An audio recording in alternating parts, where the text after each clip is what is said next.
Ya udah masukin ke Antam aja deh. Beli Antam mungkin cuma 1 gram. Masukinnya berapa gram sesuai 40 juta tadi. Tolong dipotong ya, Mas.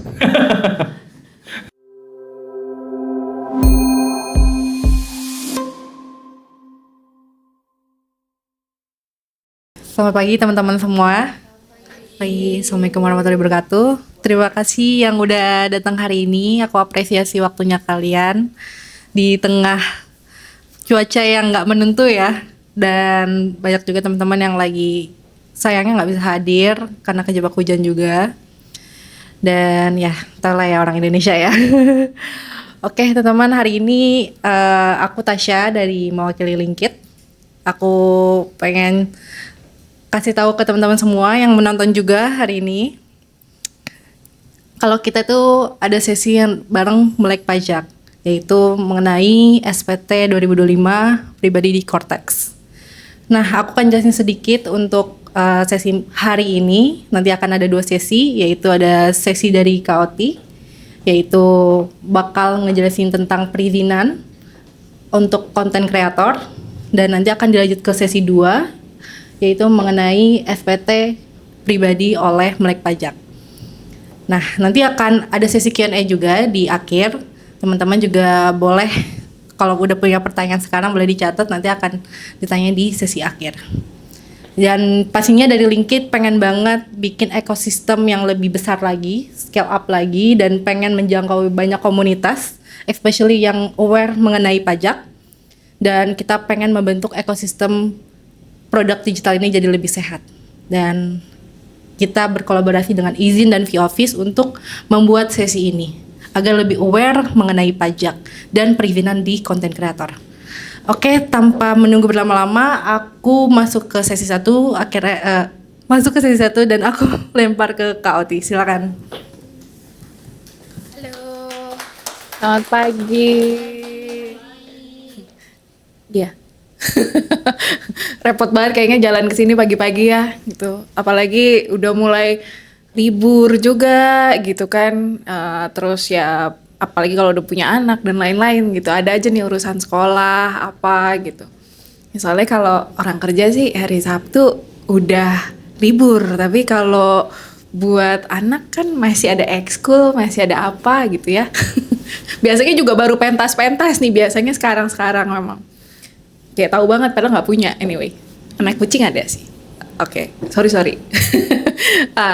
Oke, iya. Jadi perkenalkan sebelumnya, nama aku Oti. Aku dari izin.co.id.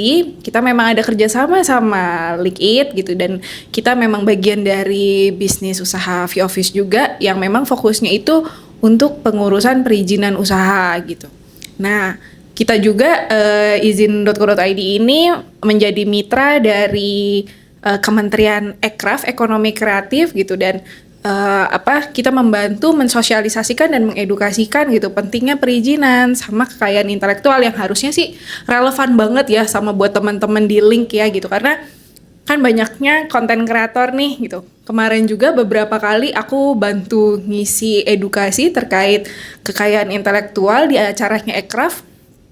Itu juga banyak yang fokus lini bisnisnya itu juga memang di bidang kreatif, dan diantaranya juga banyak konten kreator, karena ya nggak mungkin dong jadi konten kreator nggak kreatif gitu. Itu udah kayak bagian dari bagian dari bisnisnya ya gitu, untuk bisa terus membangun konten-konten yang bermanfaat gitu. Dan untuk bisa dilihat sama orang ya harus punya unsur kreatif gitu kan. Nah, cuma aku pengen sedikit ngasih wawasan aja gitu. Sambil boleh di next kali ya. Kenapa sih gitu konten kreator nih harus mulai peduli nih sama legalitas gitu. Sebenarnya sih legalitas kalau menurutku enggak sesulit atau serumit yang orang-orang kira gitu. Ketika dengar legalitas gitu, langsung kepikirnya apakah harus ada akte, apakah harus ada apa gitu. Sebenarnya enggak, kalau dia memang mulainya dari perorangan gitu, sesimpel KTP, NPWP itu udah masuk kategori legalitas gitu. Cuma memang untuk perorangan ya gitu kan. Nah, kenapa harus mulai peduli gitu? Karena ketika kita memperoleh penghasilan dari konten yang kita buat, itu ada yang ngikut di belakangnya gitu. Itu unsur pajak tuh. Gitu. Entah kita harus ngitung mana yang harus disetor, atau mana yang harus dilapor gitu. Hal-hal yang kayaknya kita pikir harusnya kalau jualan sih jualan terima duit selesai gitu ya, terus kita pakai gitu. Tapi ketika kita menjadi bagian dari warga negara gitu, ada kewajiban-kewajiban yang harus kita lakukan gitu dalam hal menyetorkan dan melaporkan pajak ya gitu. Kadang mungkin nyetor sih udah nggak tahu deh, kan udah dipotong-potong ya gitu. Cuma bagian lapor nih memang agak-agak gitu, tapi itu wajib gitu. Dan untuk kita bisa melakukan itu, kita memang wajib punya NPWP. Jadi NPWP itu bagian dari legalitas. Nah, ya itu tadi ya gitu. Jadi sebenarnya sih nggak ribet karena kita semua tuh sebenarnya sudah punya gitu. Dan yang dengan dasar ini harapannya ya bisa aman, bisa rapi, terus ya siap naik kelas. Terus yang tadi aku juga udah sempat sebutin ya gitu, kita memang platform untuk yang membantu untuk pengurusan perizinan usaha. Ya normalnya sih kita biasanya memang lebih sering ya gitu membantu konsultasi terkait pendirian badan. Jadi kayak untuk pendirian PT, CV gitu. Terus kalau yang ya sebenarnya kita pada saat klien kita datang gitu, aku sharing aja sedikit ya gitu. Itu memang biasanya juga bentuknya perorangan kok gitu. Cuma bingung nih kapan ya sebaiknya mau mulai PT ataukah mau enaknya mulainya dari CV dulu, bedanya apa sih gitu. Itu yang biasanya datang sama kita tuh sebenarnya butuh klarifikasi mengenai itu gitu. Enaknya aku mulainya dari mana nih gitu. Kalau secara perorangan oke nggak ya gitu. Ya oke-oke aja gitu, karena kan nggak semua orang memang mau langsung bentuknya badan ya, ada yang mau mulainya memang ya dicoba dulu gitu, jalan sendiri dulu aja deh gitu. Karena yang biasa mau lihat dulu kan, apalagi kalau konten kreator nih ngeliatnya mana nih yang viral dulu, mana nih yang rame nih, konten apa sih yang paling banyak diklik gitu kan, paling banyak viewsnya gitu. Itu kita udah biasa ngadepin yang begitu. Jadi kita biasanya ya providing information gitu, kira-kira nyamannya mau mulai dari mana. Gitu ya, paling kita juga kasih edukasi karena biasanya kalau konten kreator itu juga punya aset yang suka nggak disadari gitu.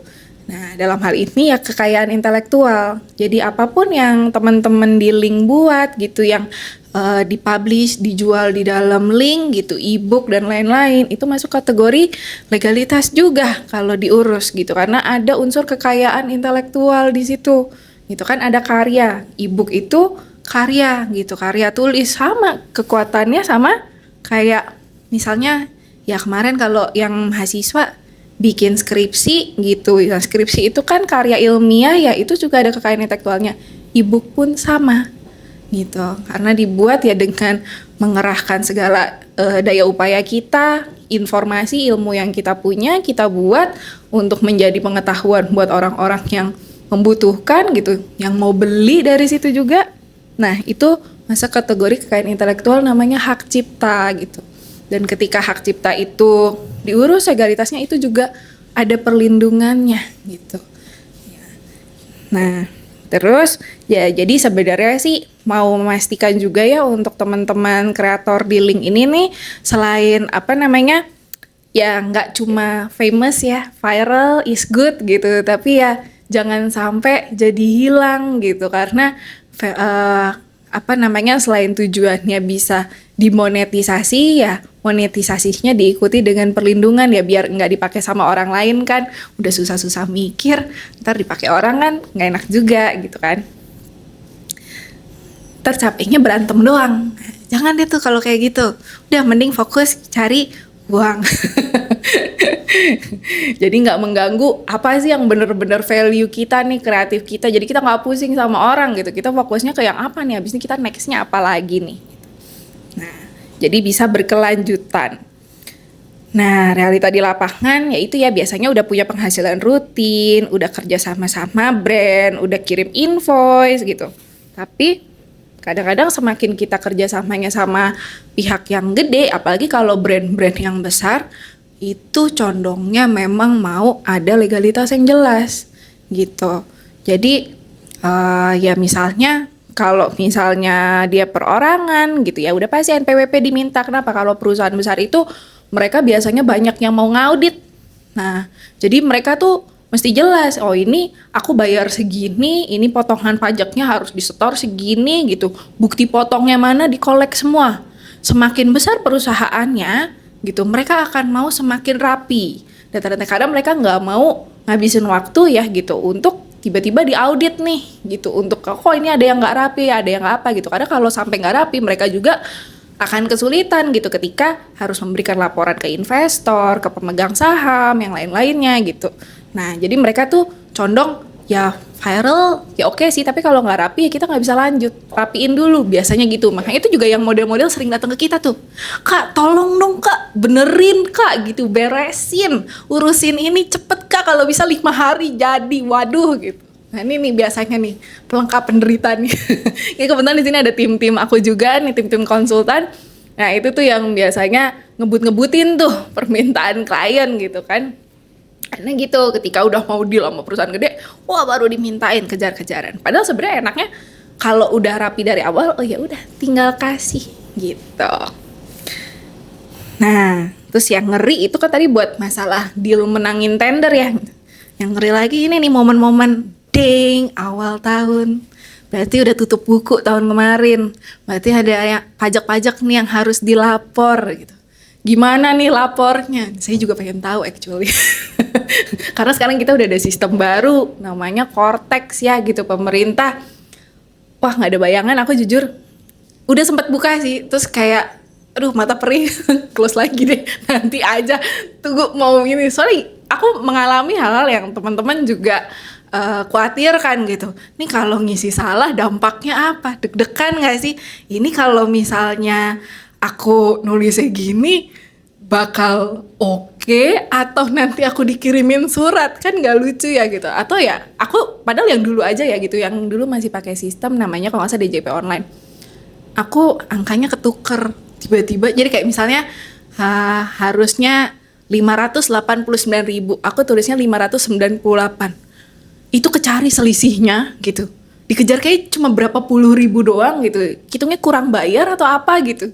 Terus kayak hah kurang bayar, terus ini bayarnya kemana, caranya gimana gitu, pusing kan gitu, gak tahu. Nah yang Cortex ini nggak tahu sih, aku baru melihat display depan sudah muak. Takut gitu, kok ini makin banyak komponennya, aku nggak berani next apapun kalau aku belum share dengan apa yang aku lihat di page pertama kan gitu. Jadi aku juga sebenarnya sini pengen cari ilmu gitu kan, apa sih gitu. Oh sorry, aku lanjut lagi ya gitu. Kalau misalnya perorangan gitu, freelancer atau kreator, lanjut. Itu biasanya cocoknya, memang biasanya untuk konten kreator, freelancer gitu, itu memang biasanya jalannya masih perorangan. Sebenarnya aku punya klien influencers juga sih, cuma aku nggak bisa sebut namanya gitu. Ya dia juga jalannya perorangan, tapi at some point gitu dalam hidupnya nih, setelah beberapa tahun jalan sama kita gitu, dia akhirnya juga upscale, bikin PT. Nah itu juga apa namanya, ya kita seneng lah untuk melihat kayak gitu, kayak oh dari yang dia juga bikin kontennya perorangan gitu, terus sekarang dia kepikiran nih udah mau bikin PT karena dia mau perluas lagi bisnisnya, karena dia dari influence yang dia ciptakan nih ya gitu, akhirnya kok dia terbuka kesempatan ekspansi bisnisnya gitu ke yang lain gitu, mau bikin produk apa gitu. Sorry aku nggak bisa detail, tapi maksudnya kita support untuk hal-hal yang seperti itu. Jadi kalau memang teman-teman juga ada yang pengen kepikiran apa ini dari konten kreatornya, aku pengen gini, possible nggak ya, apa sih yang mesti disiapin dari awal, boleh gangguin aja tim kita gitu. Mereka biasanya respon cepat gitu ya, kecuali weekend biasanya agak slow ya karena ada hidup yang harus diurus. Tapi biasanya masih dibales, meskipun ya ini agak pas lagi sempet gitu langsung dia bales. Oke, tapi kalau yang perorangan emang biasanya gitu ya, jadi masih tanggung jawabnya pribadi, dokumennya berupa KTP, NPWP sama tambahan NIB, nomor induk berusaha. Jadi kalau NIB itu di dalamnya biasanya menjelaskan bisnisnya dia tuh apa, di bidang usaha apa dia bergerak. Nah, NIB itu emang kalau dulu tuh sempat disebut kayak KTP-nya perusahaan benar gitu. Tapi kalau buat perorangan ya fungsinya lebih kayak ngejelasin identitas dari usaha yang teman-teman jalanin gitu. Oh, di bidang apa sih? Misalnya konten kreator apa, berarti ada di bidang kreatif apa. Kalau misalnya emang seni apa. Kalau misalnya memang ternyata ada sambil jualan apa gitu.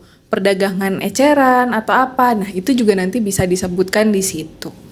NIB perorangan namanya. Jadi nanti dicantuminnya di situ ya atas nama perorangan gitu, sesuai dengan nama yang ada di KTP ya. Gitu. Nah, yang kalau di sini berarti tanggung jawab mengenai hukum atau pajak ya masih jadi tanggung jawab pribadi karena kan secara perorangan. Nah, sebenarnya itu juga nggak masalah, tapi karena tetap wajib ya harus tetap ngitung pajak, bayar pajak, lapor SPT tahunan nih yang acara kita hari ini gitu. Itu juga wajib. Nah, tapi kalau misalnya nanti kedepannya memang mau upscale ke arah badan usaha, ya bisa dipertimbangkan mau bikin badan usaha. Next lagi gitu. Misalnya kalau yaitu ya omsetnya udah makin gede, udah rutin gitu, terus udah banyak kerja sama brand, udah ada tim yang mesti digaji gitu kan. Terus habis itu ya mau dipisahin antara keuangan perusahaan sama yang emang pribadi, mau terlihat lebih upscale lagi, udah kelihatannya lebih kredibel gitu. Biasanya emang orang bikinnya PT atau CV, tapi orang kebanyakan juga lebih bikin ke PT karena intinya mau ngemisahin gitu antara duit pribadi sama duit perusahaan. Soalnya kalau PT juga kadang-kadang kan udah bareng sama teman ya gitu kan. Jadi maunya ada transparansi, kalau bisa duit pribadi jangan kecampur-campur. Nah, emang itu ada plus minusnya sih sebenarnya kalau untuk yang kayak PT gitu. Nah, kalau PT itu memang plusnya dia ada keterpisahan dari kekayaan pribadi sama perusahaan gitu, dan kalau jelek-jeleknya nih gitu usahanya nggak oke atau apa gitu, itu nggak sampai nyerempet ke harta pribadi. Biasanya kalau ada badan usaha berupa PT. Gitu. Tapi kalau misalnya masih pribadi kan ya mau nggak mau ya, tapi ya amit-amit sih jangan sampai kejadian lah kayak begitu gitu. Cuma emang ini kan kalau misalnya nanti sudah makin gede kan makin ada resiko gitu. Terus juga ada potongan-potongan pajak yang juga lebih besar. Nah, kalau dulu sih masih ada benefit ya, kayak kalau misalnya bikin PT gitu ada potongan pajak yang dia memang lebih kecil dari perorangan, karena kalau perorangan kan hitungannya pakai PPh yang progresif ya kalau nggak salah ya. Ya manggut lagi. Jadi kadang-kadang semakin gede pendapatannya, penghasilannya gitu, potongan pajaknya bisa semakin besar. Tapi kalau perusahaan itu kan ada flat ya, kalau nggak salah di bawah 4,8 tuh masih 11% kalau nggak salah. Aku nanti boleh mungkin nanya sama yang ahlinya gitu. Ini aku jujur nggak terlalu dong kalau soal pajak gitu, tapi nanti boleh. Tahu tuh gitu, makanya orang akhirnya memutuskan oh ya udah deh aku kayaknya mau bikin PT atau CV aja gitu, supaya perhitungan pajaknya tuh flat. Nah, tapi emang jadinya beda gitu, karena kalau yang perusahaan kan ya udah flat kan 11 gitu. Sedangkan kalau yang perorangan kan ya disesuaikan gitu ya, nanti makanya dilihat lagi gitu sesuai kebutuhan teman-teman tuh lebih kemana, lebih enaknya mana gitu. Karena nggak, kalau dibilang apa sih yang paling baik, nggak ada, karena intinya apa yang paling cocok di kitanya sendiri nih, situasi kita saat ini tuh lebih kondusifnya dengan yang apa gitu. Nah, terus mungkin boleh sedikit gambaran ya, gambaran singkat buat CV sama PT. Yang ini dulu. Ya kalau CV ya bisa buat yang usaha bareng-bareng. Ini memang dia bentuknya badan tapi bukan badan hukum, makanya masih bisa nyerempet ke harta pribadi. Cuma cocok kalau misalnya dikerjain bareng sama keluarga. Jadi nggak repot baginya gitu, nggak ada yang terlalu formal lah ya gitu buat masalah pembagian keuntungan dan lain-lain, itu gampang untuk dibicarakan. Sedangkan kalau PT dia emang strukturnya lebih formal karena dia badan hukum, jadi memang ada pemisahan kekayaan pribadi sama badan gitu. Jadi ada pemisahan harta, ya memang lebih aman. Tapi kalau mau bagi keuntungan ya itu mesti rapat umum dulu. Nggak bisa langsung main ditarik gitu kan. Harus ada dividen. Nah, dividen itu kalau nggak salah juga kena pajak. Jadi tinggal dilihat mana yang paling cocoknya. Cuma kalau dibilang mana yang lebih aman kalau untuk kerja sama orang, biasanya orang prefer PT. Karena strukturnya jelas, pembagian keuntungannya juga jelas sesuai dengan modal yang sama-sama ditaruh di perusahaan. Gitu. Terus nah biasanya nih gitu, buat yang konten kreator yang jalan sendiri tapi pengen dipisahin uangnya gitu kan, sama yang uang dia ngerjain dari usaha sama yang pribadinya dia gitu. Itu bikin PT perorangan. Jadi ada yang namanya badan itu PT perorangan, di mana PT tapi dia bisa jalan sendiri aja gitu. Nggak harus ngajak teman, nggak ada persekutuan modal. Jadi sendiri itu sudah bisa bikin PT.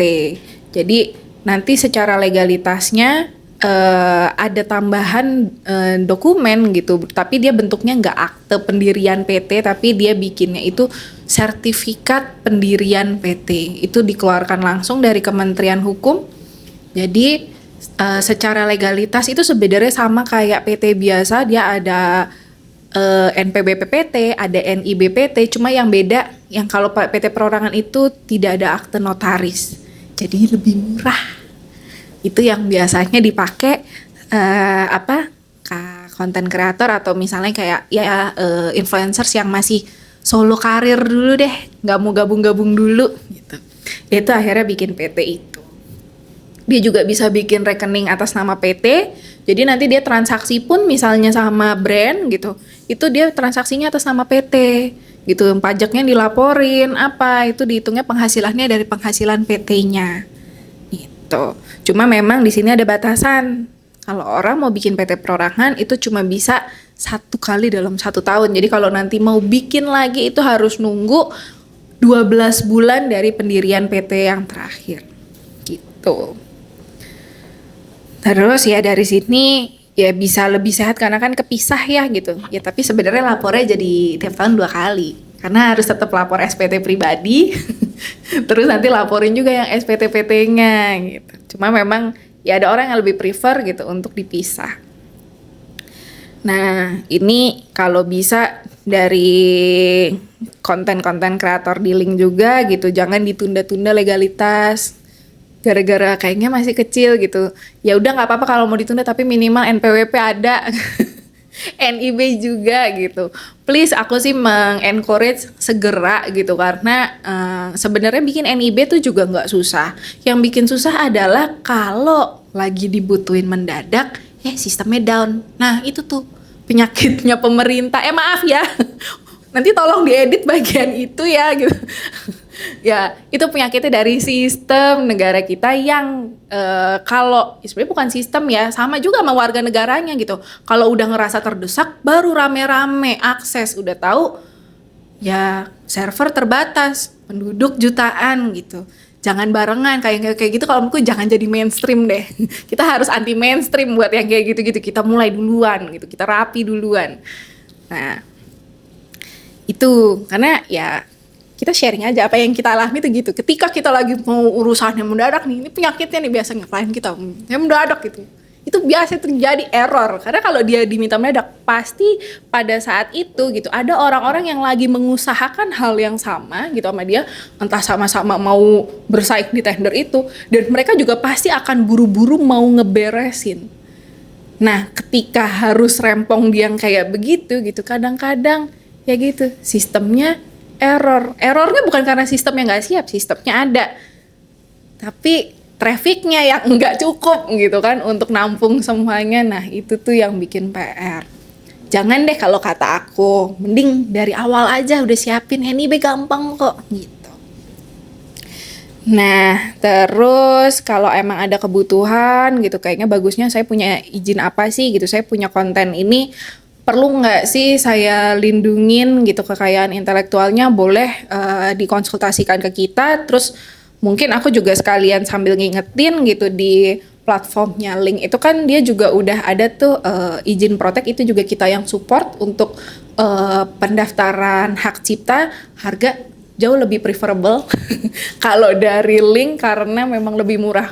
Teman-teman boleh bandingin sama harga pendaftaran hak cipta yang di website kita itu memang harganya lebih mahal gitu, karena kita memang sediakan khusus harga khusus ini untuk teman-teman di Link, karena kita benar-benar mau support konten-konten kreator buat naik kelas gitu. Terus nah, kalau udah punya legalitas, udah punya struktur usahanya, udah lebih clear nih sekarang gitu. Yang selanjutnya memang ya ini nih yang lagi momentumnya nih di awal tahun. Please jangan nunggu sampai mepet gitu. Itu kebiasaanku juga anyway. Aku bukannya mau sok menggurui, nggak, sudah pernah dari pengalaman. Kalau udah terakhir-terakhir baru sadar, oh iya belum lapor. Kalau ya itu tuh penyakitnya. Kalau udah mau mendadak-mendadak, sistemnya penuh. Nggak bisa masuk, nggak bisa login. Aku sih saranin jangan. Terus juga jangan ditunggu-tunggu sampai akhir bulan. Kenapa? Saingannya sama perusahaan-perusahaan finance yang juga lagi kejar laporan bulanan gitu, mau cetak e-faktur dan lain-lain. Kataku sih ya mending dari awal aja deh. Makanya kita juga berterima kasih banget sama Melek Pajak nih udah meluangkan waktunya buat datang buat ngasih kita wawasan nih di sini gitu untuk mengenai pelaporan SPT orang perorangan ini. Kalau gitu aku langsung lanjutin aja ya ke segmen berikutnya gitu untuk kita bisa masuk ke segmen melaporkan pajak dengan benar. Saya serahkan ke pembicara utama dari Melek Pajak, Bapak Abdul. Boleh masuk, Pak. Ya. Selamat pagi semuanya. Ini rame banget ya, sekitar 120 orang ya. Boleh ke tengah lagi. Oh, sambil duduk? Ya. Apa enggak? Boleh, Nggak berdiri aja deh. Saya grogi kalau duduk. Oh, ya udah. Berarti boleh agak ke tengah lagi, Pak. Oke. Biar lebih langsung Pas teman-teman kamera. yang Siap. Kalau gitu aku serahkan materi berikutnya dari Pak Abdul ya. Terima kasih, Pak. Ya, Silakan. makasih Kak. Ya, Bapak Ibu, Assalamualaikum warahmatullahi wabarakatuh. Alhamdulillahirrabbilalamin. Ya, puji syukur kita panjatkan kepada Allah Subhanahu wa Ta'ala yang pada pagi hari ini yang cerah, mungkin di luar hujan mungkin, sehingga teman-teman lain pada nggak bisa berangkat ya, berhalangan ya. Semoga ya semuanya lancar lah pokoknya ya. Ya, kita di sini dipertemukan di acara Linkit yang kebetulan membuat acara terkait SPT tahunan orang pribadi yang kebetulan saya diundang. Ini menurut saya pribadi ya saya merasa spesial lah bisa diundang untuk ikut berkontribusi dengan Link ID. Ini Link ID luar biasa ya. Saya terus terang semenjak ada Link ID ekonomi saya terbantu. Alhamdulillah dari Link ID. Sebelumnya saya belum pakai Linkit nih. Saya udah menjadi konten kreator memang dari tahun-tahun sebelumnya. Nah, waktu itu tepat tahun 2024 saya mulai jual produk digital tapi belum pakai Linkit. Waktu itu pas lagi rame Bapak Ibu. Sehari itu saya dapat 10 juta. Dan 3 hari berturut-turut 10, 12 juta, 11 juta. Produk yang saya jual harganya 99.000. Berarti kan sekitar ada 100-an transaksi ya. Nah, saya nggak pakai Linkit nih, manual semuanya. Begitu ada yang order, WA, nanya, saya konfirmasi, transfer, saya cek lagi mutasi rekening bener atau enggak. Kali-kali ada penipuan kan. Kalau sudah benar, saya email lagi. Bayangkan 100 transaksi per hari. Ya uangnya sih oke. Uangnya oke, cuma kan effort, wasting time ya. Pasti habis waktu kita. Ini nggak bisa kalau begini terus nih. Dilala saya dipertemukan sama Linkit. Nggak sengaja waktu itu. Saya pelajarin, oke nih Linkit. Saya pakai, ya alhamdulillah sampai sekarang. Jadi kita tinggal bikin konten, ya. Kita cantumin linknya. Ada customer yang mau order, tinggal klik, bayar. Linkit yang kirim filenya, Linkit yang nampung uangnya. Kita mau tarik, tinggal tarik, selesai. Enak banget. Jadi semenjak ada Linkit benar-benar terbantu ya. Terima kasih buat Linkit dan Ko Agus Leo lah. Luar biasa sekali. Ini kebetulan Ko Agusnya nggak ada ya. Kalau ada, ya, saya tiap bulan tuh terbayang muka Ko Agus. Terus terang. Karena setiap mau tarik duit, alhamdulillah ya Allah semenjak ada Linkit, mudah. Jadi saya memang rutin tarik tiap bulan. Sengaja biar ya nggak, sebenarnya tiap hari bisa. Linkit mudah kok. Tapi saya buat tiap bulan aja biar simpel lah, biar ketahuan dapatnya sekian. Side job tapi the first income. Malahan ya daripada kerjaan yang seharusnya. Seperti itu. Nah, oke ya, pada pagi hari ini tak kenal maka tak sayang kayak katanya ya. Tapi jangan terlalu sayang sih, anak sudah 2 soalnya. Nama saya Abdul Sobur, biasa dipanggil Genji. Apa hubungannya? Nggak nyambung ya? Ada ceritanya, pokoknya panjang ceritanya. Nggak saya ceritain ya, nanti nggak cukup waktunya. Boleh panggil Abdul, boleh panggil Sobur, silahkan. Nah mungkin Bapak Ibu sebagian mungkin ada yang kenal, mungkin sudah ya dari medsos, dunia maya. Ya face saya beginilah. Nggak ada jauh beda, nggak pakai AI kok. Begini bentuknya memang seperti ini. Nah mungkin kok tiba-tiba saya ujuk-ujuk berdiri depan Bapak Ibu nih. Ini siapa ini gitu kan? Ya kalau kata dalam hadis itu dijelaskan unzur mangkila wala tanzur mangkola. Unzur lihatlah. Mangkila apa yang disampaikan, apa yang dikatakan, apa yang diucapkan. Wala tanzur dan jangan lihat mangkola siapa yang menyampaikan. Bapak Ibu kan nggak kenal saya, ini siapa sih? Yang mau ngomongin apa sih? Manfaat atau enggak? Iya atau enggak gitu. Jangan dilihat. Jangan lihat orangnya tapi lihat apa yang saya sampaikan nanti. Ketika itu bermanfaat, oh ya why not gitu kan? Kenapa nggak digunakan? Nah itu makanya orang kalau berilmu, ya kayak ilmu padi lah, semakin menunduk semakin bagus kan. Walaupun Bapak Ibu mungkin secara knowledge mungkin siapa tahu lebih dari saya, siapa tahu kan? Secara dari sisi pajak ya kan ilmu banyak ya. Ya mungkin lebih tahu ya kenapa nggak dengerin aja dulu, siapa tahu lebih bermanfaat ya kenapa nggak gitu kan. Nah oke ya. Itu sepintas pembukaan pada pagi hari ini.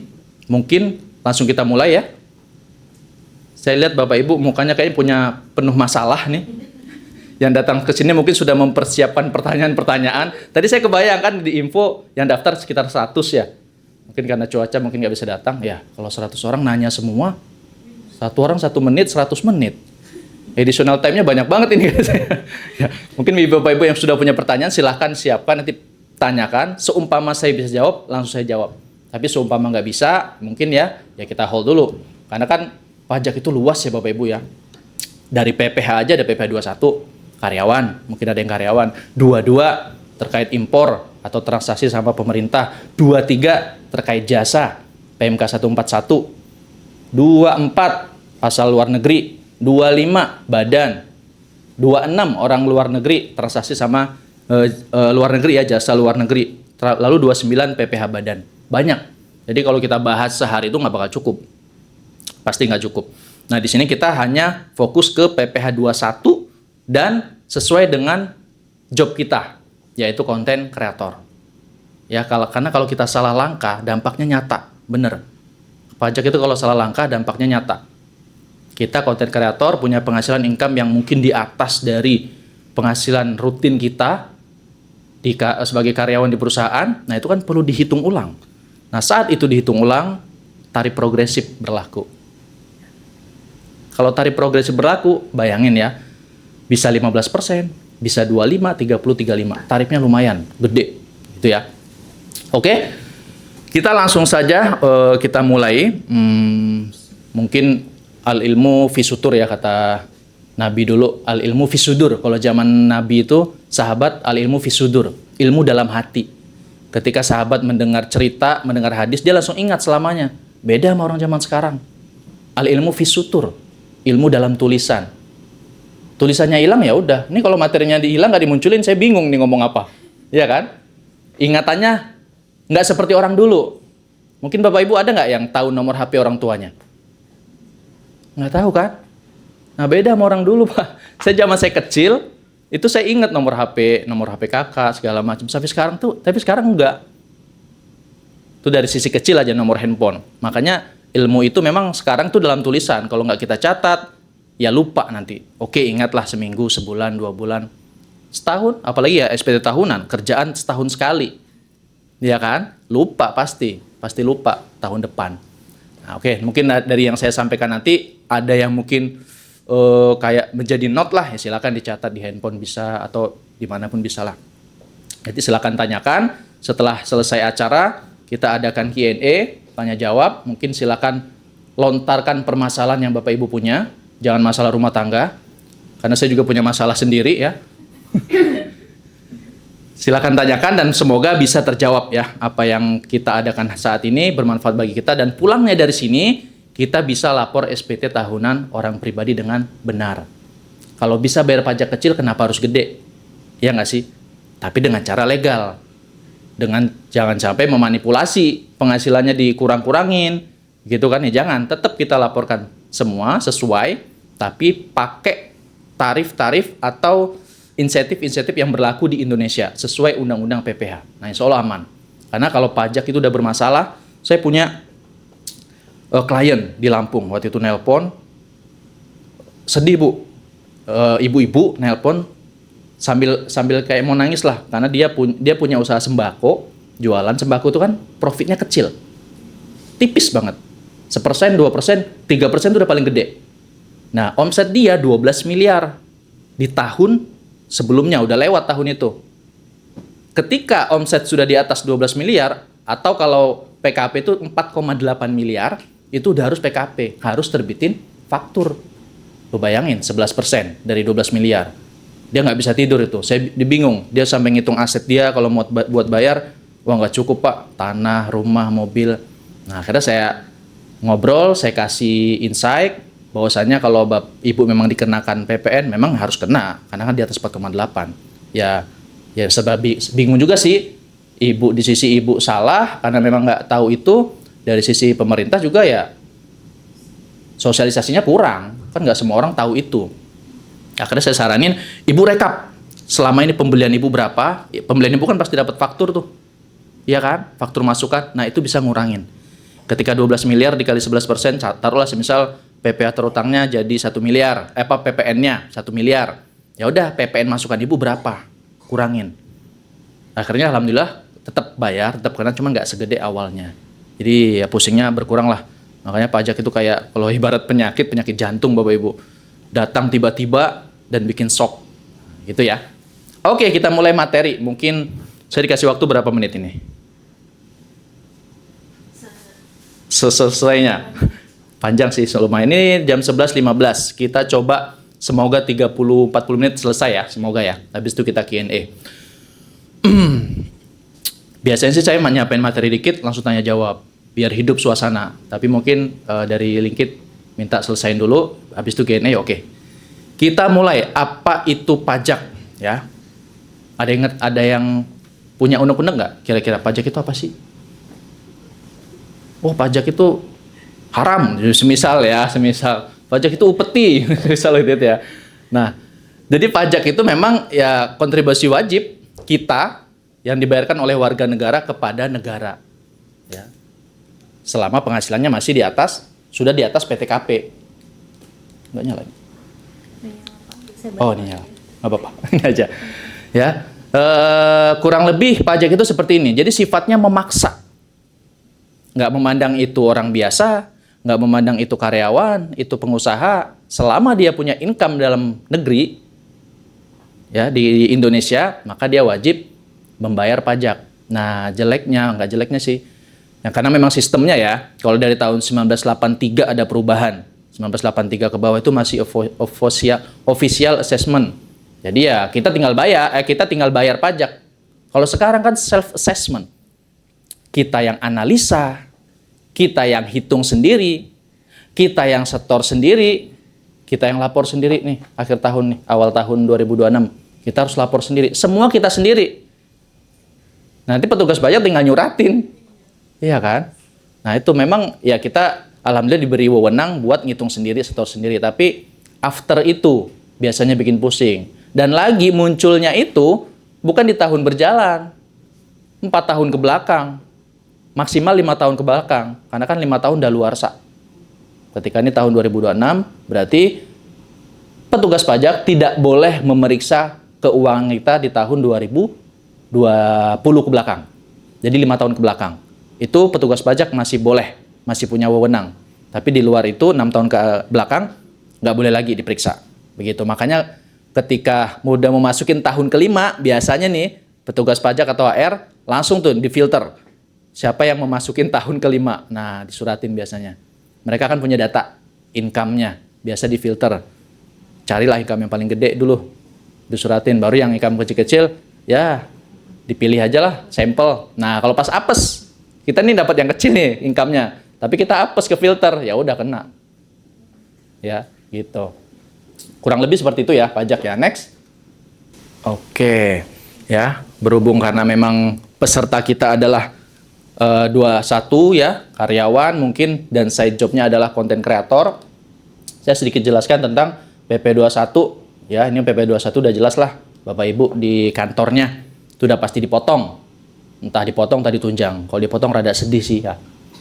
Ya, apalagi lapisan tarifnya udah 15% itu berasa Bapak Ibu. Berasa kalau dipotong. Kalau ditunjang alhamdulillah. Saya ditunjang sih alhamdulillah. Objek pajak ya. Penghasilan dari pekerjaan bebas dan kegiatan usaha. Nah, yang kita lakukan sekarang ini, Bapak Ibu konten kreator, itu adalah pekerjaan bebas. Bisa juga termasuk kegiatan usaha, tergantung konteksnya apa. Kalau pekerjaan bebas itu biasa lebih ke tenaga ahli. Dokter, pengacara, konsultan, jasa penilai, apapun itulah. Nah, kalau kegiatan usaha biasanya lebih identik ke UMKM, usaha. Nah, karena kreator LinkedIn ini termasuk menjual produk digital, berarti bisa masuk kategori kegiatan usaha. Pakainya tarif UMKM. Tuh, nanti kita bahas sedikit lah terkait tarif. Mana tadi? Mundur ya? Ulang dari awal dong. Oke, ini PP21 karyawan ya. Penghasilan yang dibayarkan oleh perusahaan ke karyawan. Nah, ini adalah salah satu contoh bentuk bukti potong A1. Udah ada yang terima? Udah ya? Ada yang belum? Saya belum. Saya belum dapat malahan. Nggak tahu tuh perusahaan. Nah, perlu Bapak Ibu concern di bukti potong yang sekarang. Itu berbeda.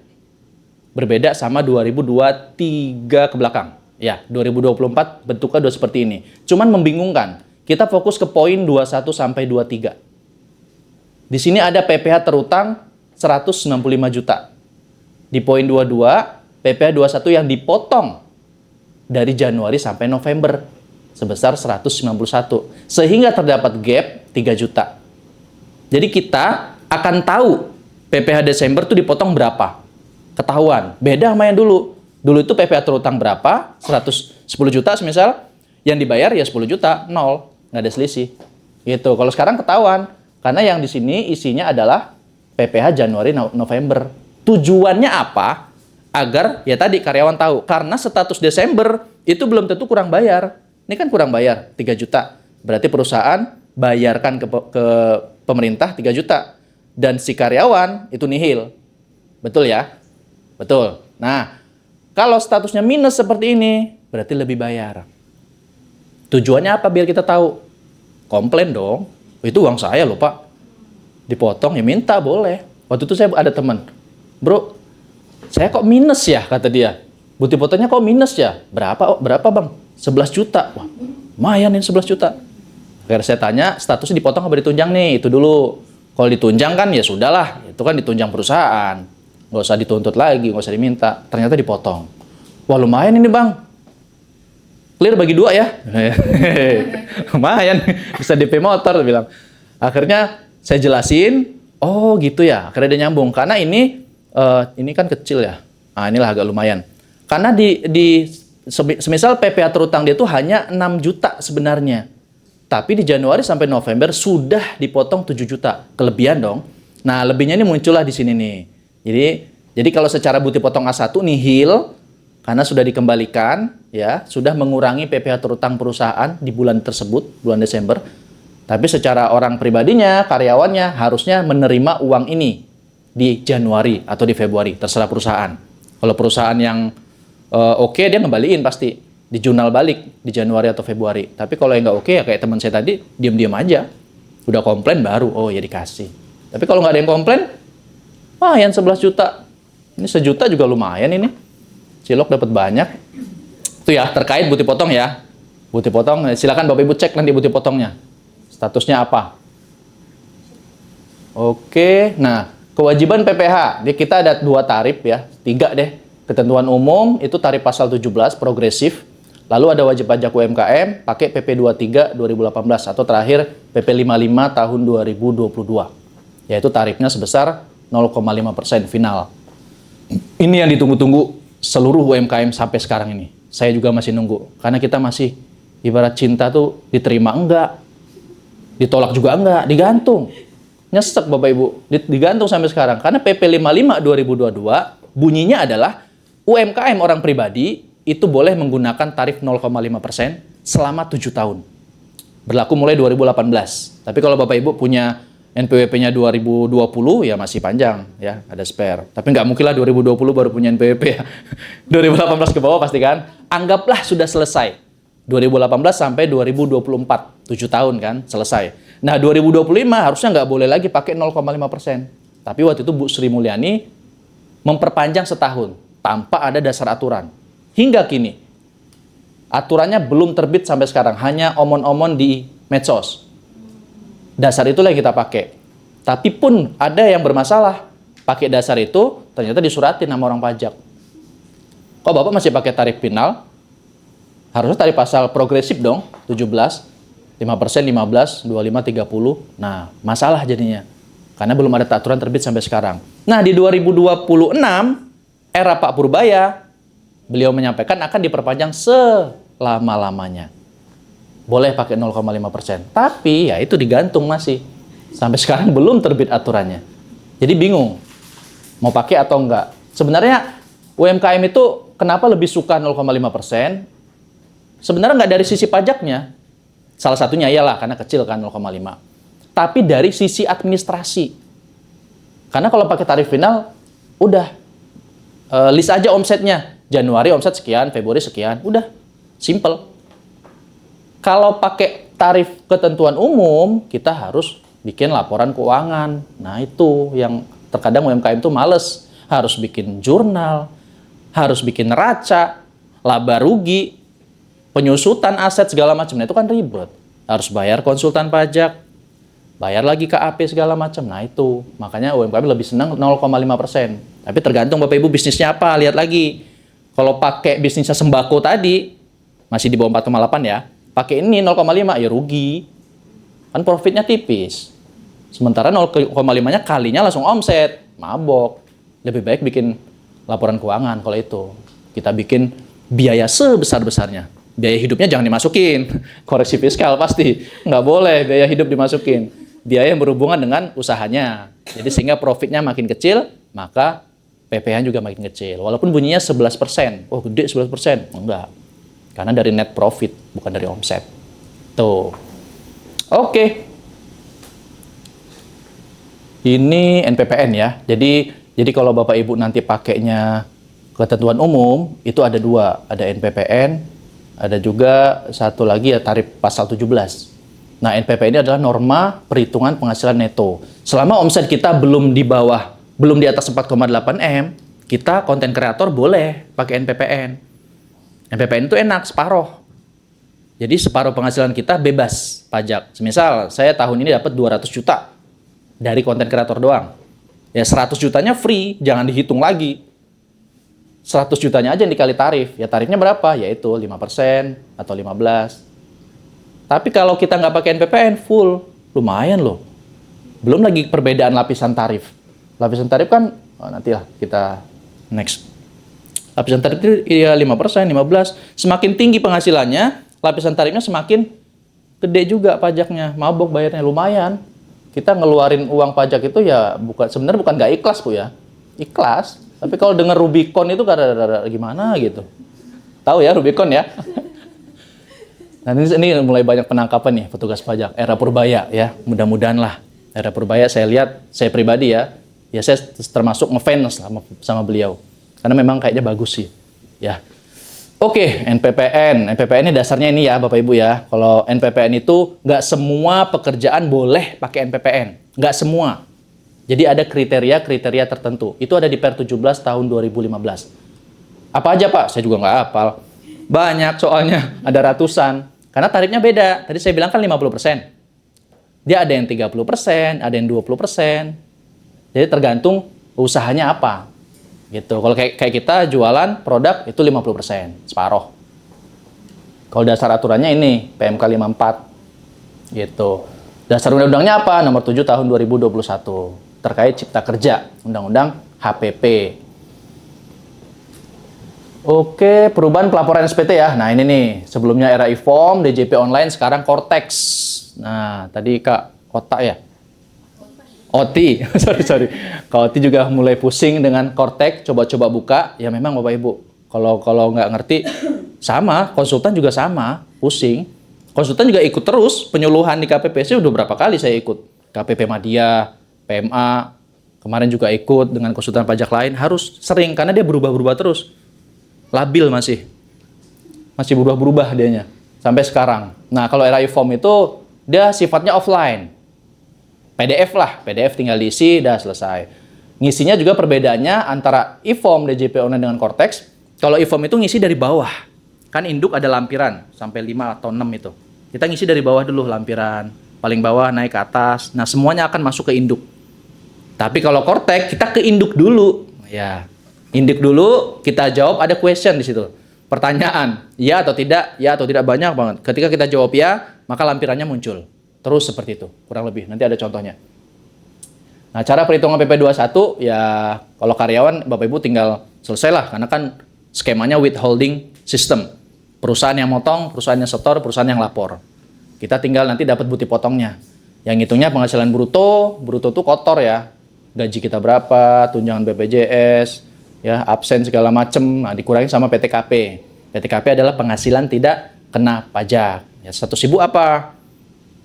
Ya kan, kawin kah, punya anak kah, segala macem, dari 54 juta awalnya, tergantung sesuai keadaan status pernikahannya. Kalau belum nikah gimana? Ya nikah dulu, biar dapat status K0. Ya. Kalau K0 kan nambah. Kalau TK0 itu 54 juta, kalau K0 ya nambah 4.500.000. Punya anak, nambah lagi 4.500.000. Semakin banyak anak, semakin gede PTKP-nya. Tapi jangan saya banyak anak aja, biar gede PTKP-nya. Nggak seberapa Bapak Ibu, cuma 4,5 juta kok. Gitu. Lalu tarif progresif tadi, 5% sampai 35%. Buset, gede banget, 35%. Berasa Bapak Ibu kalau 35% itu. Nah ini nih. Jadi kalau Bapak Ibu gajinya di kantor masih di bawah 60 juta net ya, ini penghasilan bersihnya, maka potongannya 5%. Kalau rata-rata Jakarta seginilah, 15%. Iya nggak? 60 juta ke atas, ya kan? Kalau sebulan itu mungkin 8 juta, 9 juta, nah kan kenanya di sini nih. Setahun mungkin 100 lebih, nah dapatnya 15% dipotongnya. Nah ketika dipotong 15%, nanti Bapak Ibu punya penghasilan lain, penghasilan tadi langsung kalinya 15%. Tidak lagi menggunakan 5%. Gitu, dihitung ulang. Makanya ketika ada suami istri, ini yang lagi rame nih suami istri, bingung, di suami, Pak, bukti potong istri kok masuk di saya ya?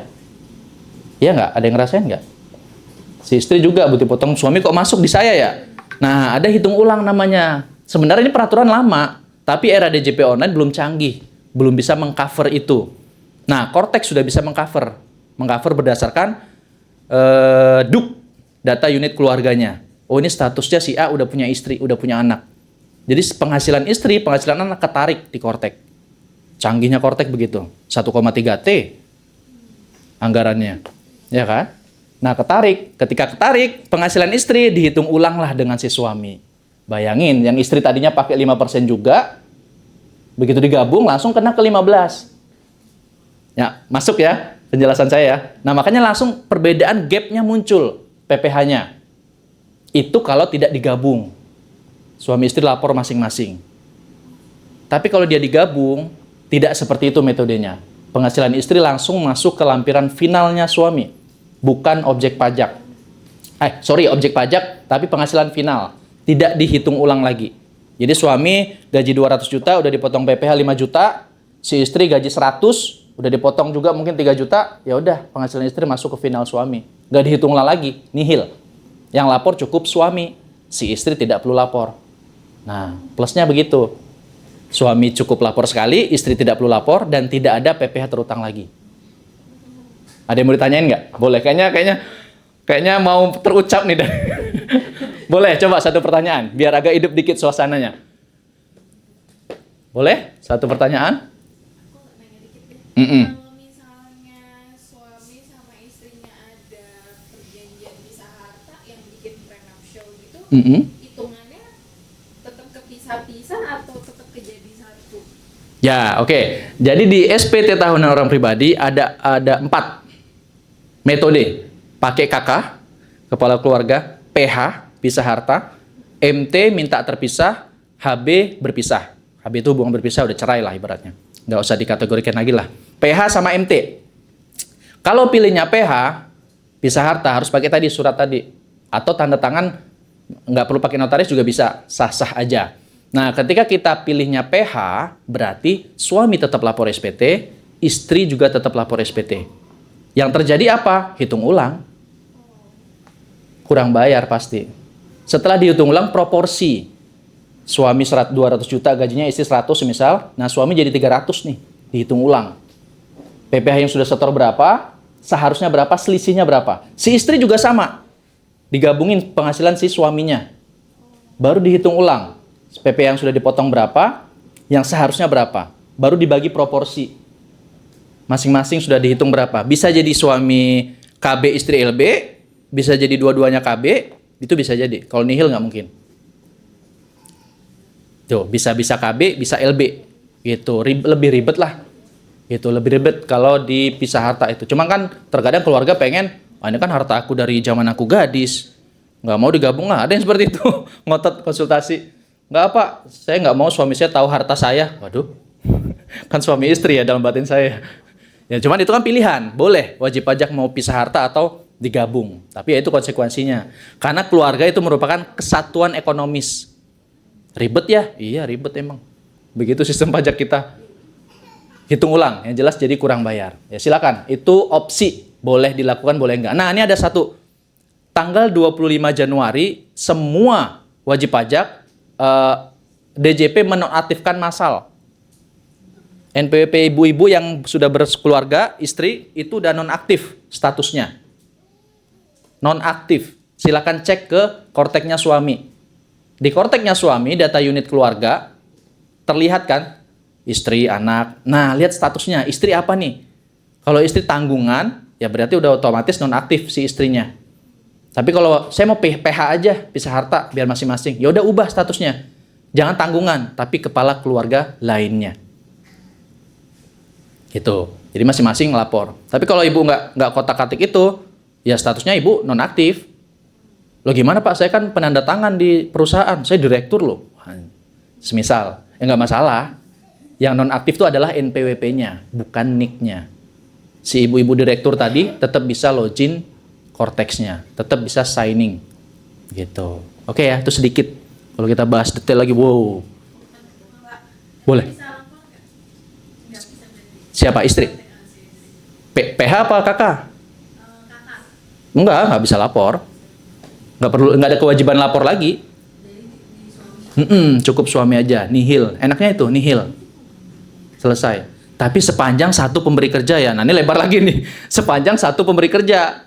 Suami punya A1-nya 1, bukti potong yang tadi. Si istri juga punya cuma 1, nggak 2, nggak ada penghasilan lain. Nah itu berlaku digabung nihil. Tapi kalau suami ada income di PTA, ada income di PTB, penghasilan teratur lah. Nah itu tuh nggak berlaku. Tetap hitung ulang, kurang bayar. Gitu.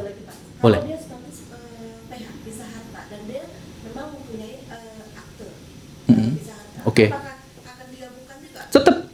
Tetap yang saya sampaikan tadi dihitung ulang. Pasti kurang bayar konsekuensinya. Gitu. Berarti lebih aman digabung dong? Ya. Kalau memang penghasilan istri dari satu pemberi kerja? Iya, enak digabung. Simple, cukup suami yang lapor, dan juga tidak ada kurang bayar. Karena penghasilan istri masuk ke final. Ya kembali ke keluarga kita sih, maunya pilih seperti apa. Itu kan opsi. Bebas-bebas aja. Nah, di era DJP online waktu itu, nggak mengcover itu, nggak kedetek. Ini udah suami belum, udah punya istri belum, makanya nggak bisa. Nah, sekarang udah kedetek Kortek, heboh. Dikiranya peraturan baru, padahal udah lama. Gitu. Oke, kita next. Nah, ini contoh nih perhitungan PP 21 karyawan, salary 20, ada BPJS segala macam ditunjang semua, dapatlah gross. Nah, ini tax allowance berarti ditunjang kan.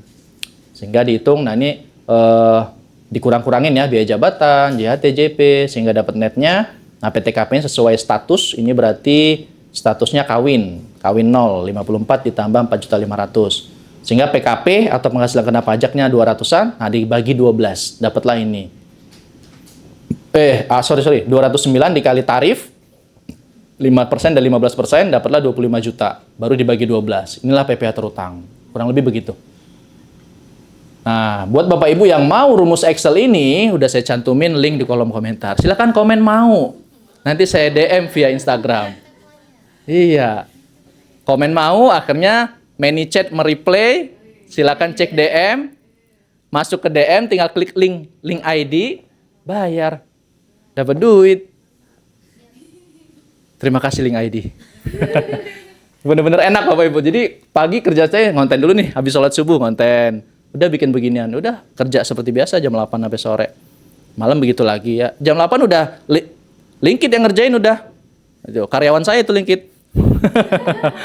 Enak ya, udah dikerjain, udah fokus semuanya sistem. Luar biasa pokoknya. Jadi ya kurang lebih begitulah ya. Kalau Bapak Ibu kan konten kreator nih, sama. Kurang lebih seperti itu. Instagram, ManyChat, Linkit. Itu udah nggak bisa dipisahkan. Tiga penunjang itu ya.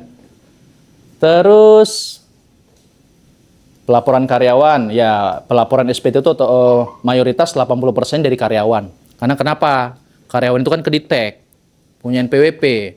Beda sama yang orang-orang biasa. Nah ini kadang nggak fairnya di sini Bapak Ibu.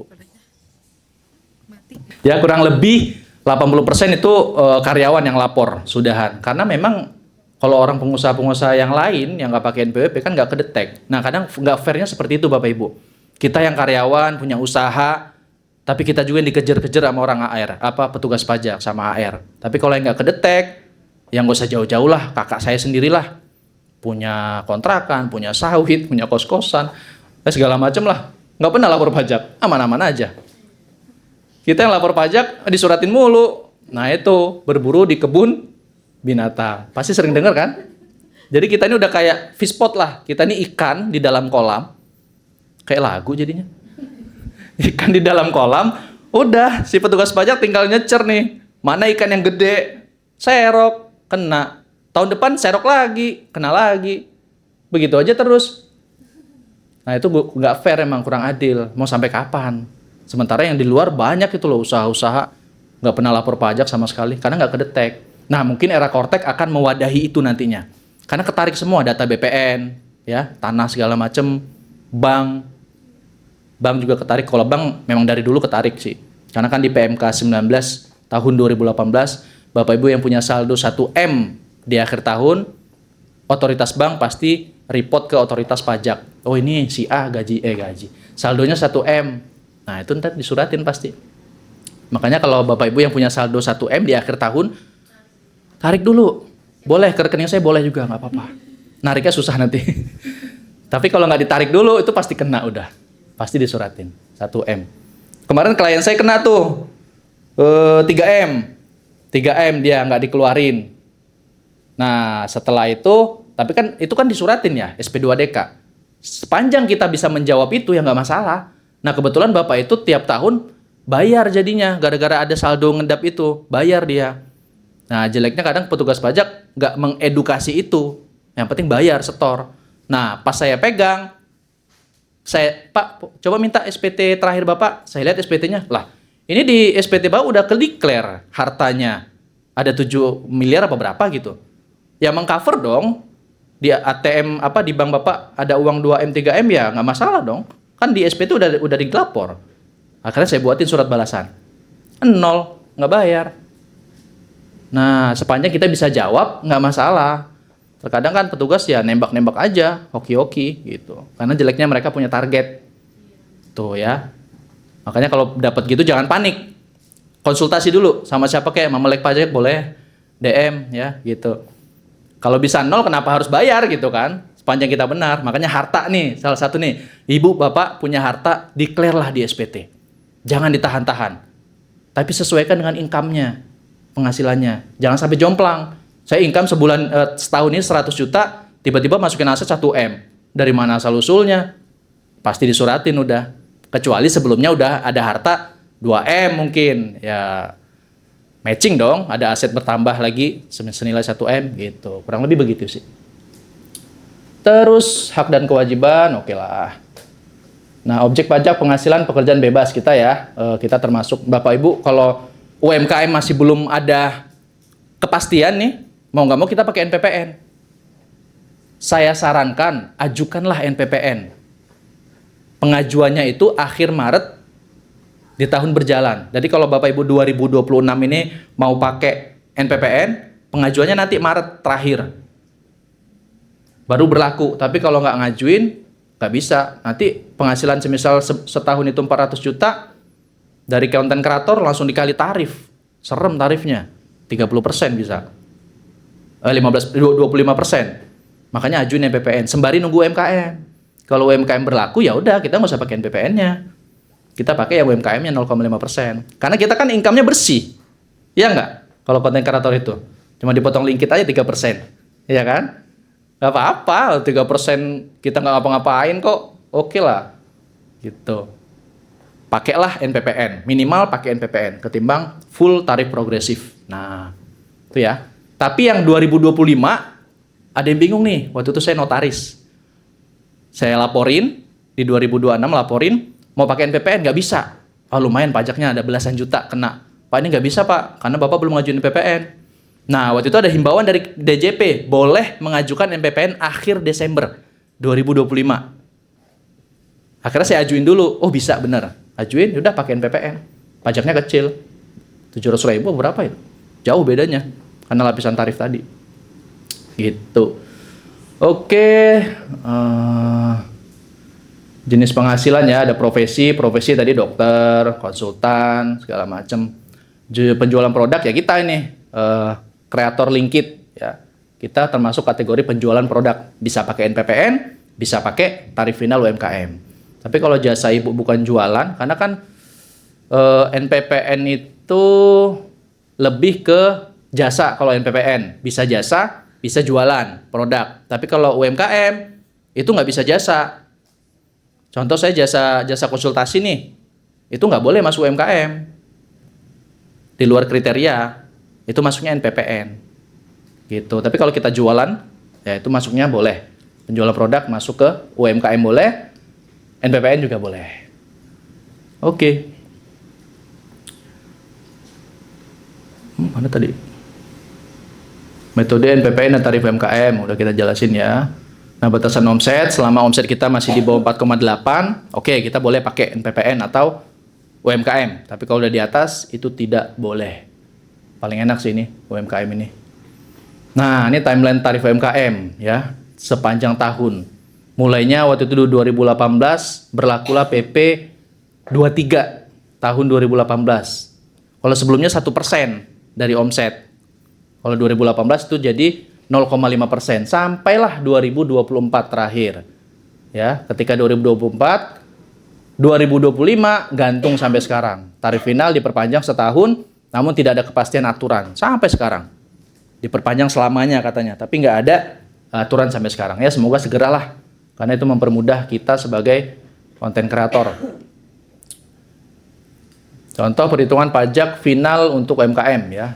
Pokoknya Bapak Ibu rekap deh pengomsetnya. Dari LinkedIn kan bisa juga tuh ditarik.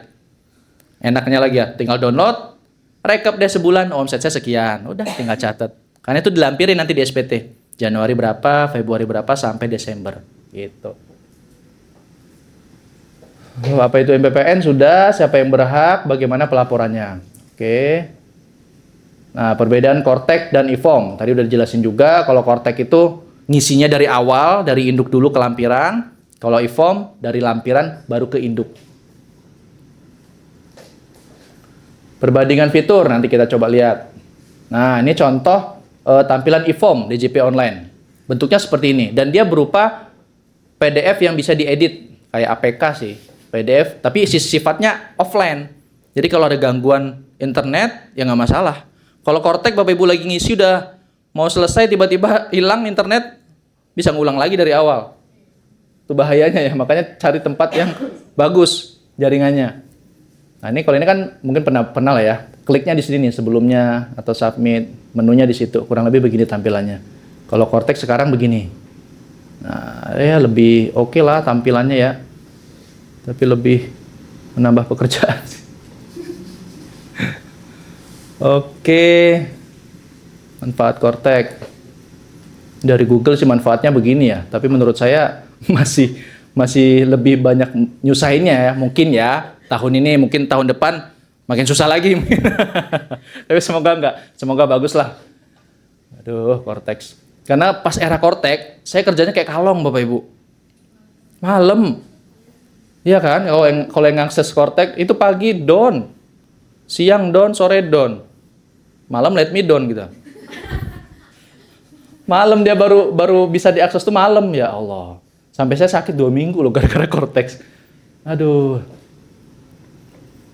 Nah sekarang udah lumayan agak enak lah. Kadang ketawa juga sih ada himbauan. Cortex akan down tanggal sekian. Oh tiap hari juga down. Nggak usah dihimbau kali. Aduh. Testimoni. Oke, proses. Nah ini mulai masuk proses pelaporan SPT tahunan. Oke ya. Di awal-awal siapin ini. Harta Bapak Ibu yang peak, keluarin. Jangan disumputin. Rubicon yang dipunya itu, keluarin. Nah, makanya ada kadang pejabat-pejabat, mobilnya itu atas nama siapa? Kan nggak jelas kan? Atas nama orang lain. Ya itu biar nggak kedetek. Itu. Udah PPh-nya ditunjang. Jangan ngomongin itu ah. Itu di-cut ya Pak. Viral lagi nanti saya. Daftar hutang. Nah, hutang sampein juga ya. Contoh nih, saya punya temen di Lampung, gajinya sebulan itu paling 3 juta, 3,5 juta lah. Setahun paling 50 lah sama bonus. Tiba-tiba dia masukin rumah KPR senilai 300 juta. Gajinya 30, rumah 300 juta dimasukin tanpa masukin hutang, ya kena. Disuratin dong, kamu dapat duit dari mana? Income kamu yang kamu lapor 50 juta. Kok bisa punya rumah 300 juta? Dari mana? Dari Linkit, Pak.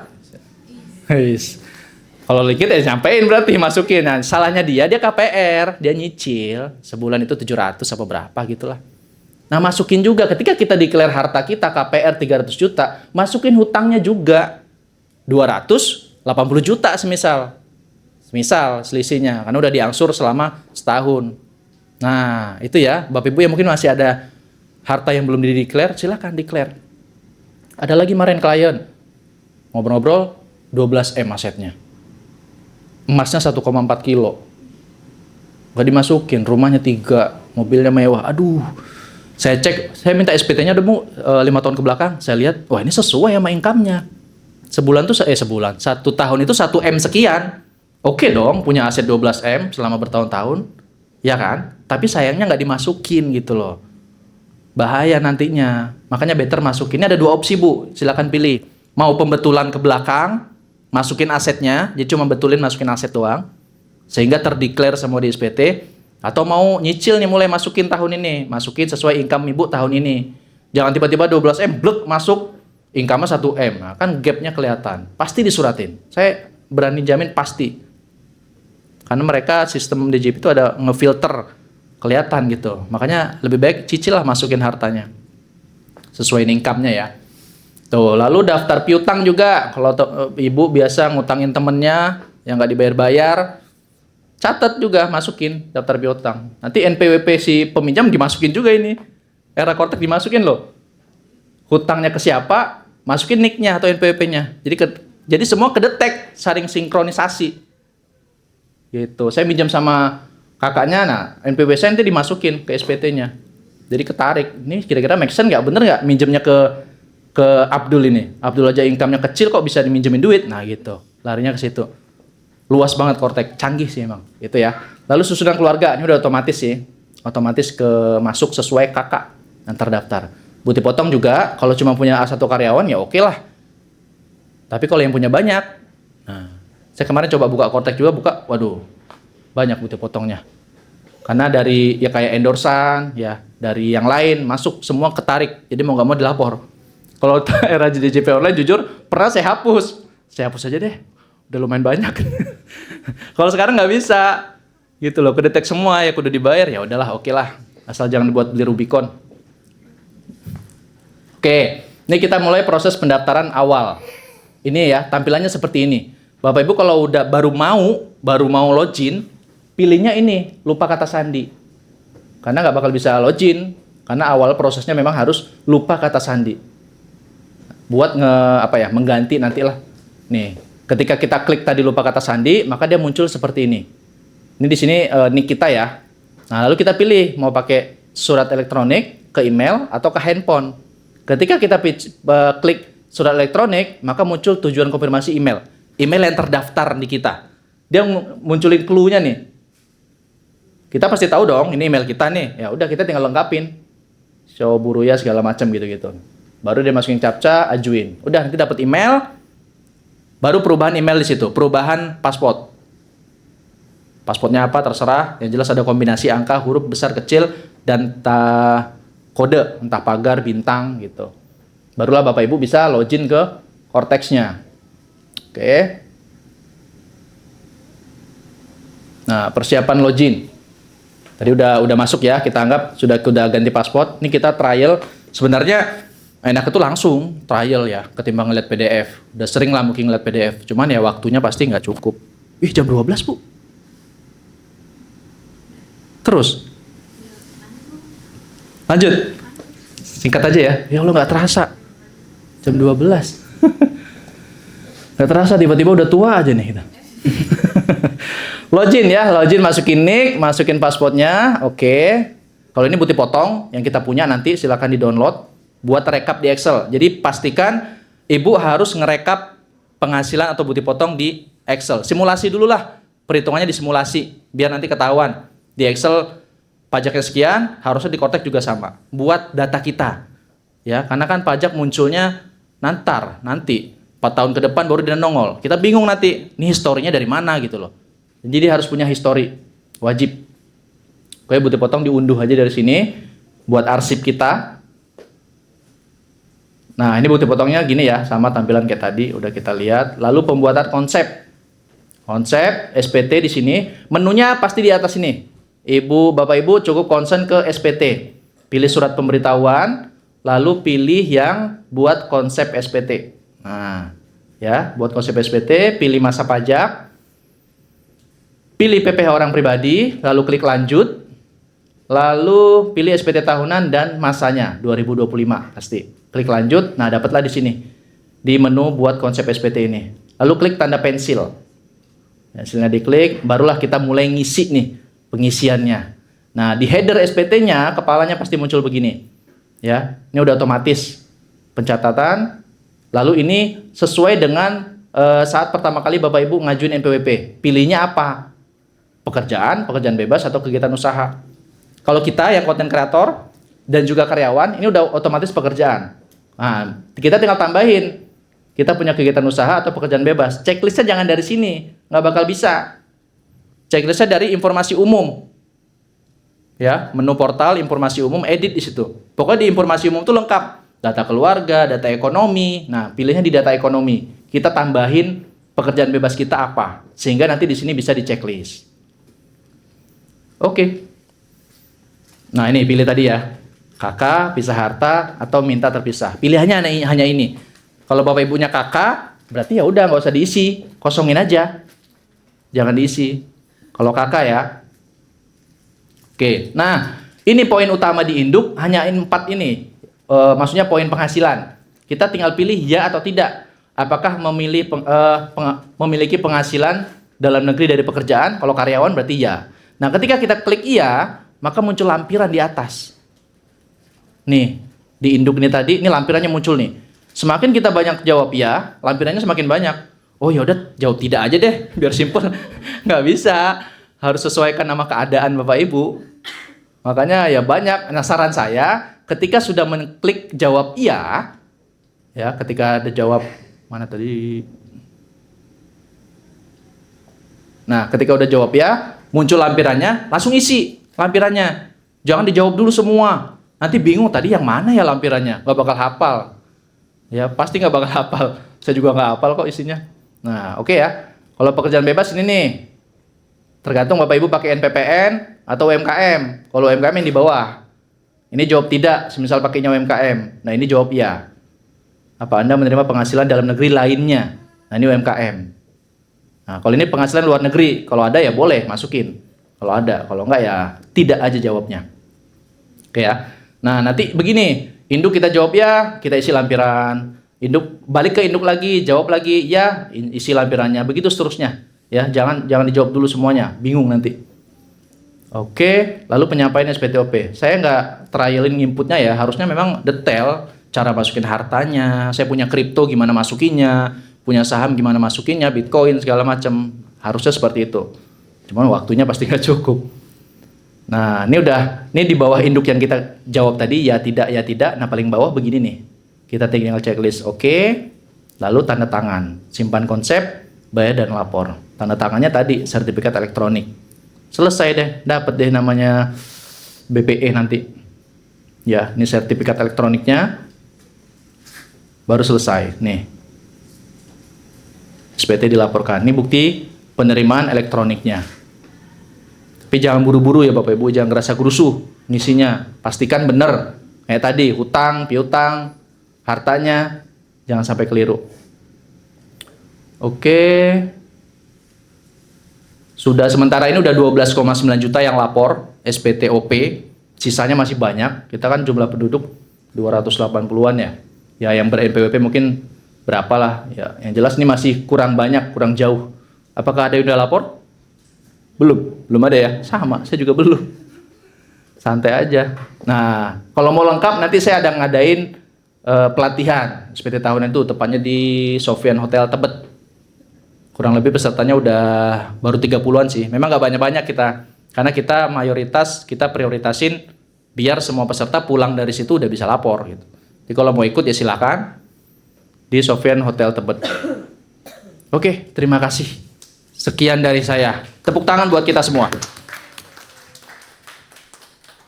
Pusing? Oke, saya mungkin buka pertanyaan ya, boleh? Boleh. Kan tadi harta itu harus diungkapkan. Saya lapor 2020 itu punya rumah tapi punya utang kan. Nah saya nggak lapor tuh. Oke, Kan hartanya itu nggak dimasukin. saya masukin. Nah, menurut Bapak apakah saya lebih baik koreksi apa pas kebetulan SPT sebelumnya atau memang saya masukin aja di sini deh 2025 gitu. Nah, belinya KPR apa cash? Utang Oh, utang ya? Sampai sekarang masih? masih. Oke, bisa masukin sekarang bisa. Tapi perolehnya tahun yang saya Tapi saran saya sih mending pembetulan sih. Jadi historinya kelihatan. Memang belinya 2020, historinya jelas. Hutangnya berapa saat itu?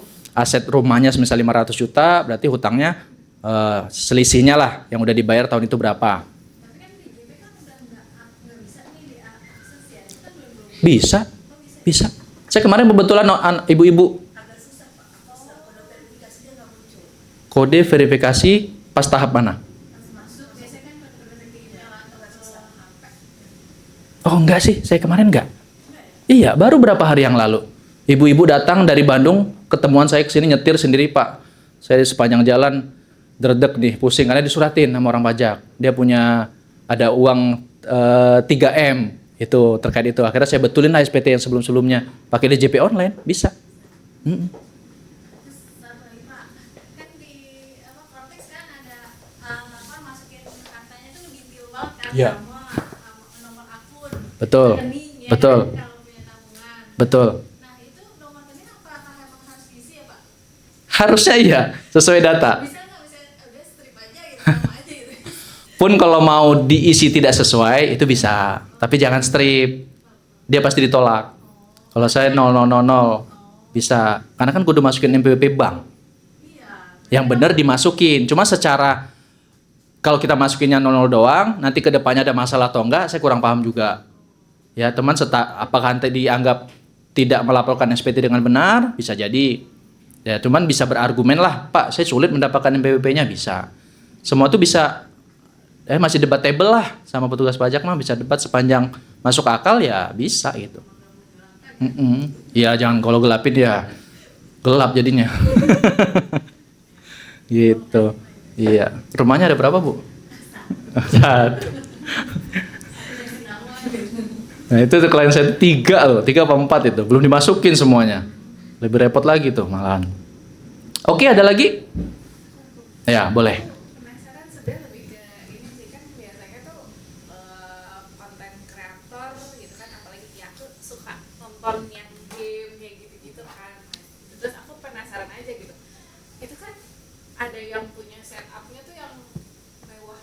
Oke. gitu kan. Ruang kontennya ya. Iya, ruang konten maksudnya kayak ya dia misalnya pakainya yang ROG yang apa itu kan kalau Oh, iya. sekali seleb itu bisa sampai ada yang Mahal. ada yang sampai ratusan juta kan. Hmm. Kalau kayak gitu tuh perlu nggak sih dihitung sebagai harta? Oke. Misalnya ada pembelian kayak gitu, let's say itu kan juga ada gede kan. Oke. Nah, itu kira-kira kalau kayak gitu masuk Masukin. harta nggak sih? Which is kita punya iPhone juga dimasukin, Bu. Serius. Serius, dimasukin. Apalagi iPhone kan agak lumayan ya harganya. Komputer tadi juga itu kalau gamer itu headsetnya aja udah jutaan. Mouse-nya segala macam. Masukin itu di total mungkin puluhan juta. Bahkan saya pernah ngobrol buat dia ngedekor itu aja habis 40 juta. Ngedekor doang, belum PC-nya. Masukin harta sebagai harta gitu. Ya sepanjang ya oke lah kalau masih segitu-segitu Bapak Ibu. Tapi kalau udah miliaran kan ya mereka lebih jahat lagi sih. Serius maksudnya sampai iPhone aja. Oh iya, dimasukin Kak. Harta. Karena memang kan semua yang kita beli itu masuk. Apalagi kayak jam, Rolex gitu kan. Dimasukin. Ya yang mahal aja. Mahal ya kan. Kayak punya Saroni. Nggak usah lah ya. Iya. Tapi kalau kecil ya oke lah kalau HP 3 juta. Bahkan harusnya masukin semuanya. Kita nggak lihat nilainya, tapi memang harus masuk ke semua gitu. Soalnya kan ada yang ya itu kayak Iron Man-nya Syahroni aja itu kan sebenarnya juga diimpor kan dari Betul. luar. Pasti juga itu udah kena tuh gitu. Apakah perlu lagi tuh dilapor sebagai harta? Aku curious di situ karena biasanya suka ada yang nanyanya sejauh itu. Perlu semuanya dimasukin. Bahkan ada yang punya sepatu doang loh. Nah iya tuh kan ada yang sepatu Ya, bisa belasan juta ya masuk harta. Tas-tas branded. Semua harta yang didapatkan dari income kita better dimasukin. Apalagi harta yang nilainya semakin tahun semakin naik. Kayak Antam tadi atau mungkin tas branded mungkin makin naik ya. Segala macam masukin aja. Tapi sesuaikan dengan income ya. Kalau asetnya dibeli tadi 700 juta, income-nya cuma 200 kan nggak nyambung. Nyari masalah namanya kalau kita declare. Tetap declare tapi sesuaikan dengan income. Gitu. Ada disembunyiin ya Bu ya? jadi besok-besok kalau ada yang nanya udah langsung kayak konsultan pajak aja gitu. Lebih aman. Kayak lebih aman. Nggak tahu juga gimana cara naruhnya kan kayak nanti ditaruh di mana gitu. Gue nggak tahu nggak pernah punya gitu. Jadi nanti kategori di Cortex itu untuk harta itu ada kas, itu kas itu berupa uang atau di bank. Nanti ada investasi berupa saham segala macam. Harta bergerak, ya harta bergerak berarti kendaraan, mobil. Lalu harta tidak bergerak, ya tanah, rumah. Dia ada kolom-kolomnya sendiri sesuai dengan lampiran di korteksnya. Saran saya masukin lah. Saya juga masukin pasti kalau saya mah sesuai nama income-nya. Gitu. Aku mau tanya lagi kalau misalnya kan tadi Mas Abdul sempat cerita ada kripto juga bisa dimasukin kan sebagai harta. Terus kalau pas lagi yang ini kemarin lihat kriptonya Jatuh. itu gimana tuh laporinnya dengan kondisi kayak kan dari awal beli berapa gitu. Oke. Dan nilainya udah beda. Oke, mulai era Cortex, harta itu kita masukin harga perolehan dan nilai saat ini. Ada yang pernah buka nggak? Kalau dulu hanya harga perolehan. Kripto kita beli 1M, ya udah 1M aja. Sama tahun perolehannya berapa. Kalau sekarang harga perolehannya 1M, nilai saat ini berapa? 0 tulis. Minus tulis. Nyesek nggak ya? Nyesek itu. Rugi dong Pak. Iya rugi. Terus bisa dibiayain nggak? Nggak bisa. Kita kan OP orang pribadi tidak pembukuan. Gitu. Tapi kripto lagi turun ya emang ya? Terlihat di Aduh. konten orang. Untung saya nggak punya. Antam yang lagi naik ini ya. Gitu. Kalau untuk menentukan nilai pasar, contohnya rumah kita beli tahun 2020 Mm-mm. dengan harga 500 juta. Kita untuk harga sekarang apakah melihat dari PBB, nilai objek pajak atau gimana? Itu setahu saya ada 3 untuk menentukannya. Pertama pakai jasa appraisal, jasa penilai ini harganya berapa. Kedua pasaran. Ketiga sekitar situ pasarnya berapa sih? Gitu. Buat nentuinnya. Kalau mau yang benar pakai jasa appraisal, cuma kan duit lagi, mahal lagi. Kira-kira aja, pasti ada. Pasti tahu lah. Bisa, tapi nggak cocok pasti Bu. Kalau PBB itu pasti naik harganya, nggak sesuai lagi sama PBB. Nilai pasar. Ya, punya saya aja itu cuman kalau dihitung paling 200-an, padahal ya udah mau 1 M kalau sekarang gitu. Nah, itu dimasukin nilai saat ini. Gunanya apa? Historical cost. Nanti ketika ada pemeriksaan, oh iya oke, memang segini kok harga saat ini. Gitu. Bukan penambahan berdasarkan ada duit nambah nih, bukan. Gitu. Karena kalau ada indikasi ada income tambahan, ya ada PPh tambahan pasti. Gitu. Makanya dimasukin. Yang di pick masukin aja, Bu.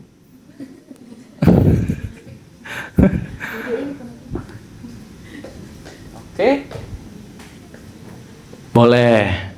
Aku mau nanya kan tadi dijelasin kalau iPhone aja harus masuk ke laporan pajak kan. Kalau misalnya barang itu adalah hadiah, masuk ke laporan pajak kita nggak? Nah, ini mau jujur apa enggak nih? Ya, kembali. Mau jujur apa enggak? Iya kan? Kalau biasa orang SPT itu kan ngisi, ya udahlah, ya jujur tapi gak jujur banget kadang. Hadiah itu kan ada 2 objek pajaknya. Final dan tidak final. Iya kan? Ketika dia final, dia itu hadiah yang didapat tanpa usaha. Menang undian, tiba-tiba dapat hadiah. Kan pajaknya udah dipotong. Dapat mobil nih, mobil expander. Ya, kan udah dipotong pajak 25%. Final. Kalau hadiah yang kita dapat dengan usaha, entah atlet mungkin lomba lari segala macam dapat, nah itu kena PP 21 kan. Kedeklar kalau itu. Karena pakai NPWP kita. Ya mau gak mau harus dilapor. Tapi kalau hadiah-hadiah dari pacar mungkin kan iPhone 20 belum nyampe ya? Ya, mau dilapor ya monggo, enggak juga silahkan gitu.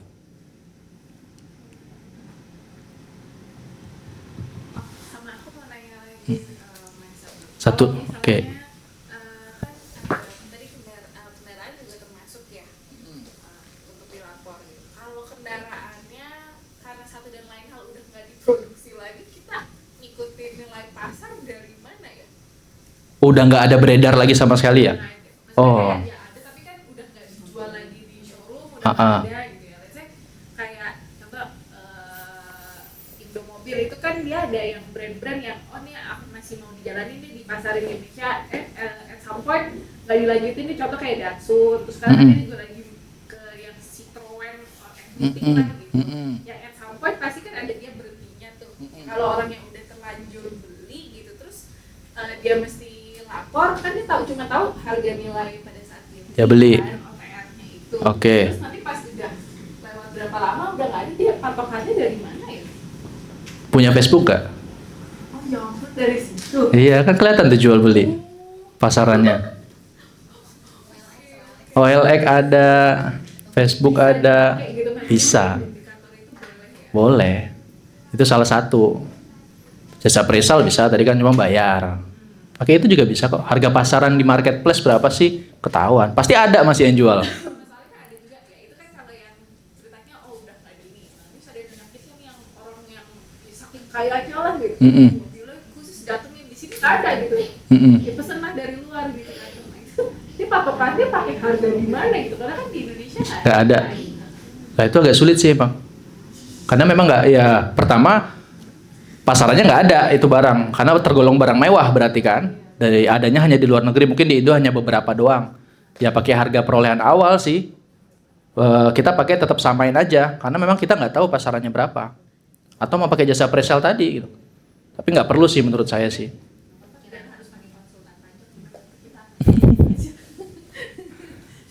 Boleh, apa tuh? Kalau misalnya ada pendapatan dari affiliate yang nggak seberapa itu emang harus nggak seberapa itu pas dari mana 2000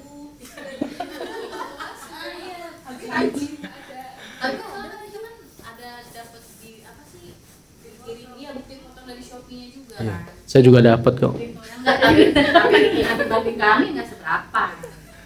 Terus apakah perlu dilaporkan juga gitu? Oke.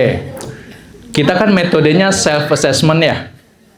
Metode kita hitung sendiri, analisa sendiri, store sendiri. Pertama, kita diberi wewenang itu. Kalau yang benar ya kita laporin. Yang benar. Kalau kita nggak benar ya nggak kita masukin. Iya kan? Cuman balik lagi nanti ketika pemeriksaan harus mempertanggungjawabkan itu. Saran saya masukin aja, kan nilainya nggak seberapa. Toh juga udah dipotong, walaupun masih KB pasti. Kenapa? Karena progresif. Nah, bukti potong yang masuk tadi di poin nomor 5 kalau nggak salah, bukti potong. Di atasnya kan ada penghasilannya tuh. Tapi nggak masuk situ kan? Yang masuk hanya bukti potongnya sebagai prepaid. Nah, penghasilannya kita masukin ke penghasilan dalam negeri lainnya. Gitu. Nanti akan dihitung ulang dengan A1 yang kita punya sebagai karyawan. Pasti KB, tapi cuma nggak gede. Nggak apa-apa lah masukin, kurang bayar dikit doang itu. Bisa, masih bisa dihapus. Tapi kalau mau langsung masukin lampiran di Shopee, kita hapus nggak bisa. Tong sampah gambarnya belum ada. Kita ke induk dulu. Jawab dulu pertanyaannya. Apakah Anda punya PPH pengurang, kalau nggak salah di bawah itu.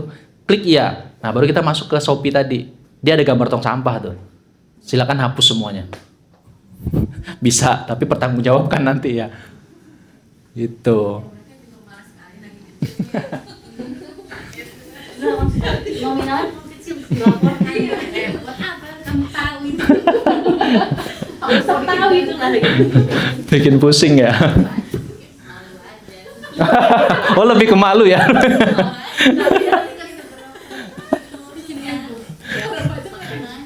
Iya. Tapi saya ada klien tuh orang toko bangunan, dimasukin Bu, dia beli tab second 1 juta, dimasukin sama dia. Ya bagus sih Pak, memang cuman ya saya nggak gitu-gitu amat sih kan. Tapi secara benar ya benar, harusnya dimasukin memang. Cuma kan orang pajak juga biasa, aduh effortnya sama, gua nyari ngubek-ngubek, dapatnya kecil ngapain? Dia pasti ngubeknya yang lebih gede dulu yang saya bilang tadi, di filter pasti. Kita nih ikan loh dalam kolam, dilihat paling gede, oh itu aja dulu. Yang kecil udah sampel aja dah 1, 2, 3. Kita kena sampel, apes. Nah takutnya di apesnya itu kitanya gitu. Makanya lebih baik kita rapi dari sekarang daripada pusingnya nanti. Munculnya ke depan, ngorek-ngorek tahun 3 tahun, 4 tahun ke belakang, capek Bu. Nyari-nyari data lagi, aduh. Gitu. Oke, boleh Mbak?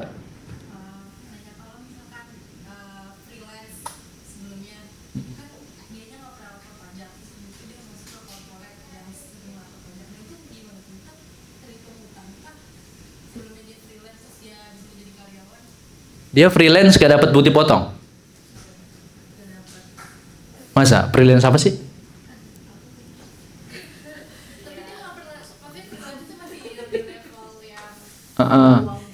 Biasa kan kayak saya juga freelance. Ada freelance di perusahaan ini, saya ngerjain PP21-nya doang. Oh, berarti bukan transaksi sama PT gitu ya, bukan ya, sama orang pribadi.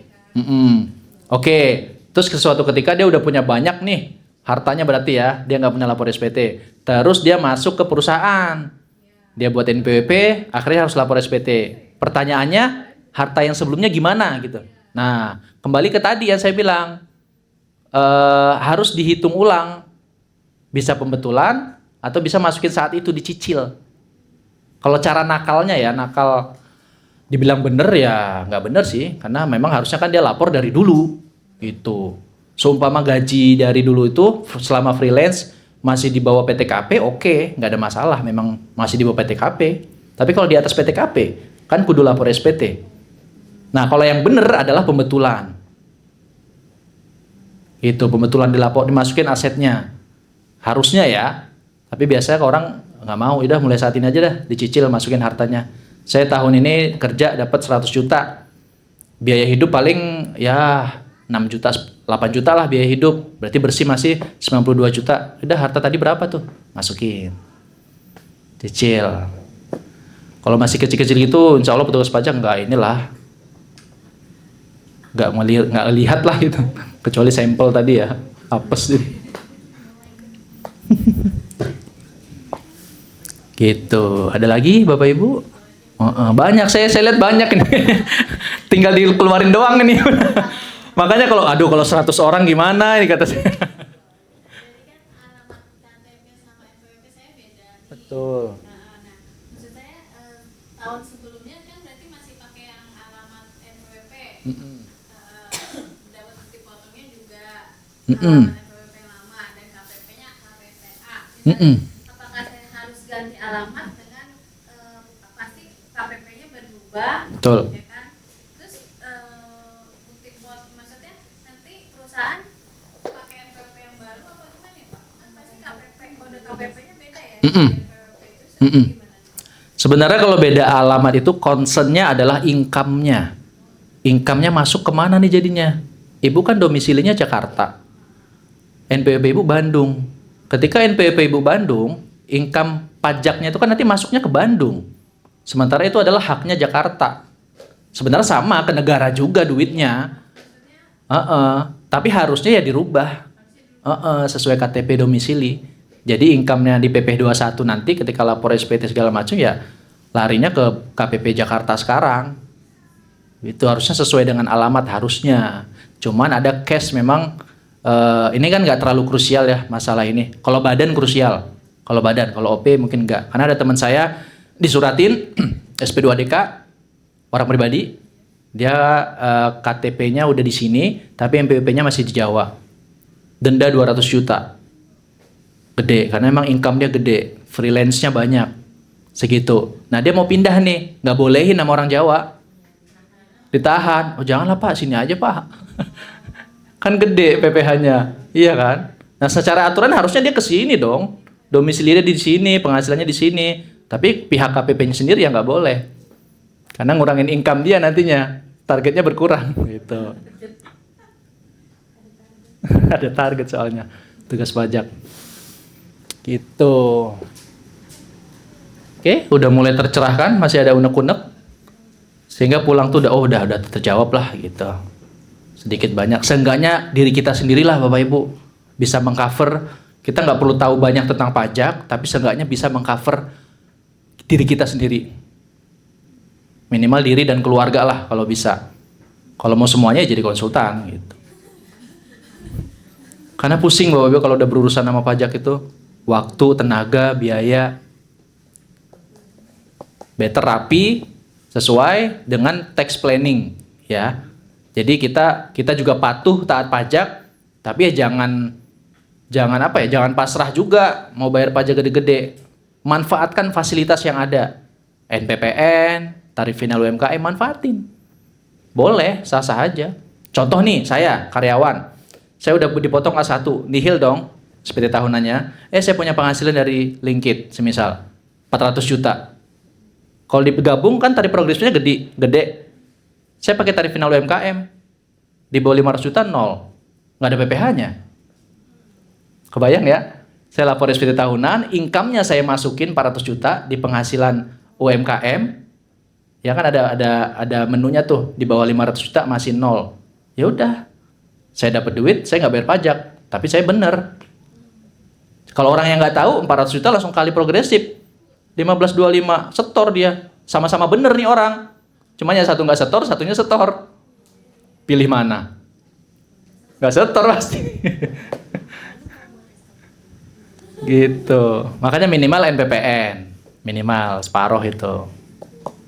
Kalau tarif final diberlakukan lagi, ya alhamdulillah. Gitu sih Bapak Ibu. Ya ngomong-ngomong cewek semua ya, saya baru ngeh loh. Kita doang berdua mas, cowok mas. Tanda-tanda kiamat sih emang begini nih. Banyak perempuan daripada laki. Oke, ada lagi? Cukup ya? Terima kasih.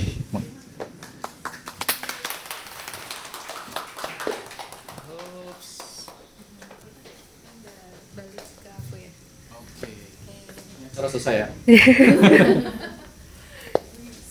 Intimate itu ya. Oke, terima kasih banyak teman-teman atau mungkin yang nonton hari ini juga rekamannya. Terima kasih banyak untuk waktunya dan mempelajari ilmu baru ya. Semoga bermanfaat setelah pulang dari sini dan nggak ada lagi kebingungan tentang pajak. Dan aku pengen ngingetin juga kalau kita juga ada kolaborasi bareng Izin buat teman-teman kreator digitalpreneur yang pengen daftarin hakinya. Sekarang udah ada fiturnya di Linkit. Dan kabar baiknya sekarang juga udah bisa daftar ISBN juga di Izin juga, dan kita collab juga Linkit dan izin.co.id, dan kalian bisa akses langsung di Linkit/Linkit. Ada teman? Mungkin aku sambil nambahin sedikit aja dari yang sudah disampaikan sama Mbak Tasya gitu. Jadi kita memang support untuk yang tadi untuk kreator-kreator di Linkit, apalagi yang punya ebook gitu. Kita punya layanan baru ya gitu untuk mendaftarkan ISBN. Jadi kalau aku mau kasih perjelas lagi gitu. Kalau untuk buku itu kan memang masuk kategori hak cipta kayak tadi aku bilang, masuknya karya tulis gitu ya, dan untuk bisa dia diperjualbelikan, didistribusikan itu perlu istilahnya kayak KTP-nya buku, yaitu ISBN itu gitu, dan itu sudah masuk ke kategori layanan kita untuk support kreator yang memang fokusnya bikin ebook atau memang membuat buku atau jadi author di sini. Itu nanti akan segera di-develop untuk produknya yang bisa langsung dibeli dari platform Linkit juga gitu untuk mempermudah. Karena untuk yang saat ini kita sudah berjalan yang untuk mendaftarkan haki, yaitu izin protek. Jadi nanti teman-teman boleh langsung akses di situ, tapi kalau misalnya ada yang mau detail ditanyain kayak apa sih fungsinya itu nanti bisa langsung kontak ke kita aja gitu. Cuma untuk pembayaran wajib dari platform Linkit ya. Oke, terima kasih banyak Kak Oti atas penjelasannya mengenai izin.co.id. Buat teman-teman yang pengen ikut kelas untuk mengoptimalisasikan produk digitalnya, kita juga suka bikin kelas juga setiap bulannya, dan pantengin terus Instagramnya di linkit.id ya. Oke, terima kasih banyak atas waktunya, dan aku tutup ya. Wassalamualaikum warahmatullahi wabarakatuh.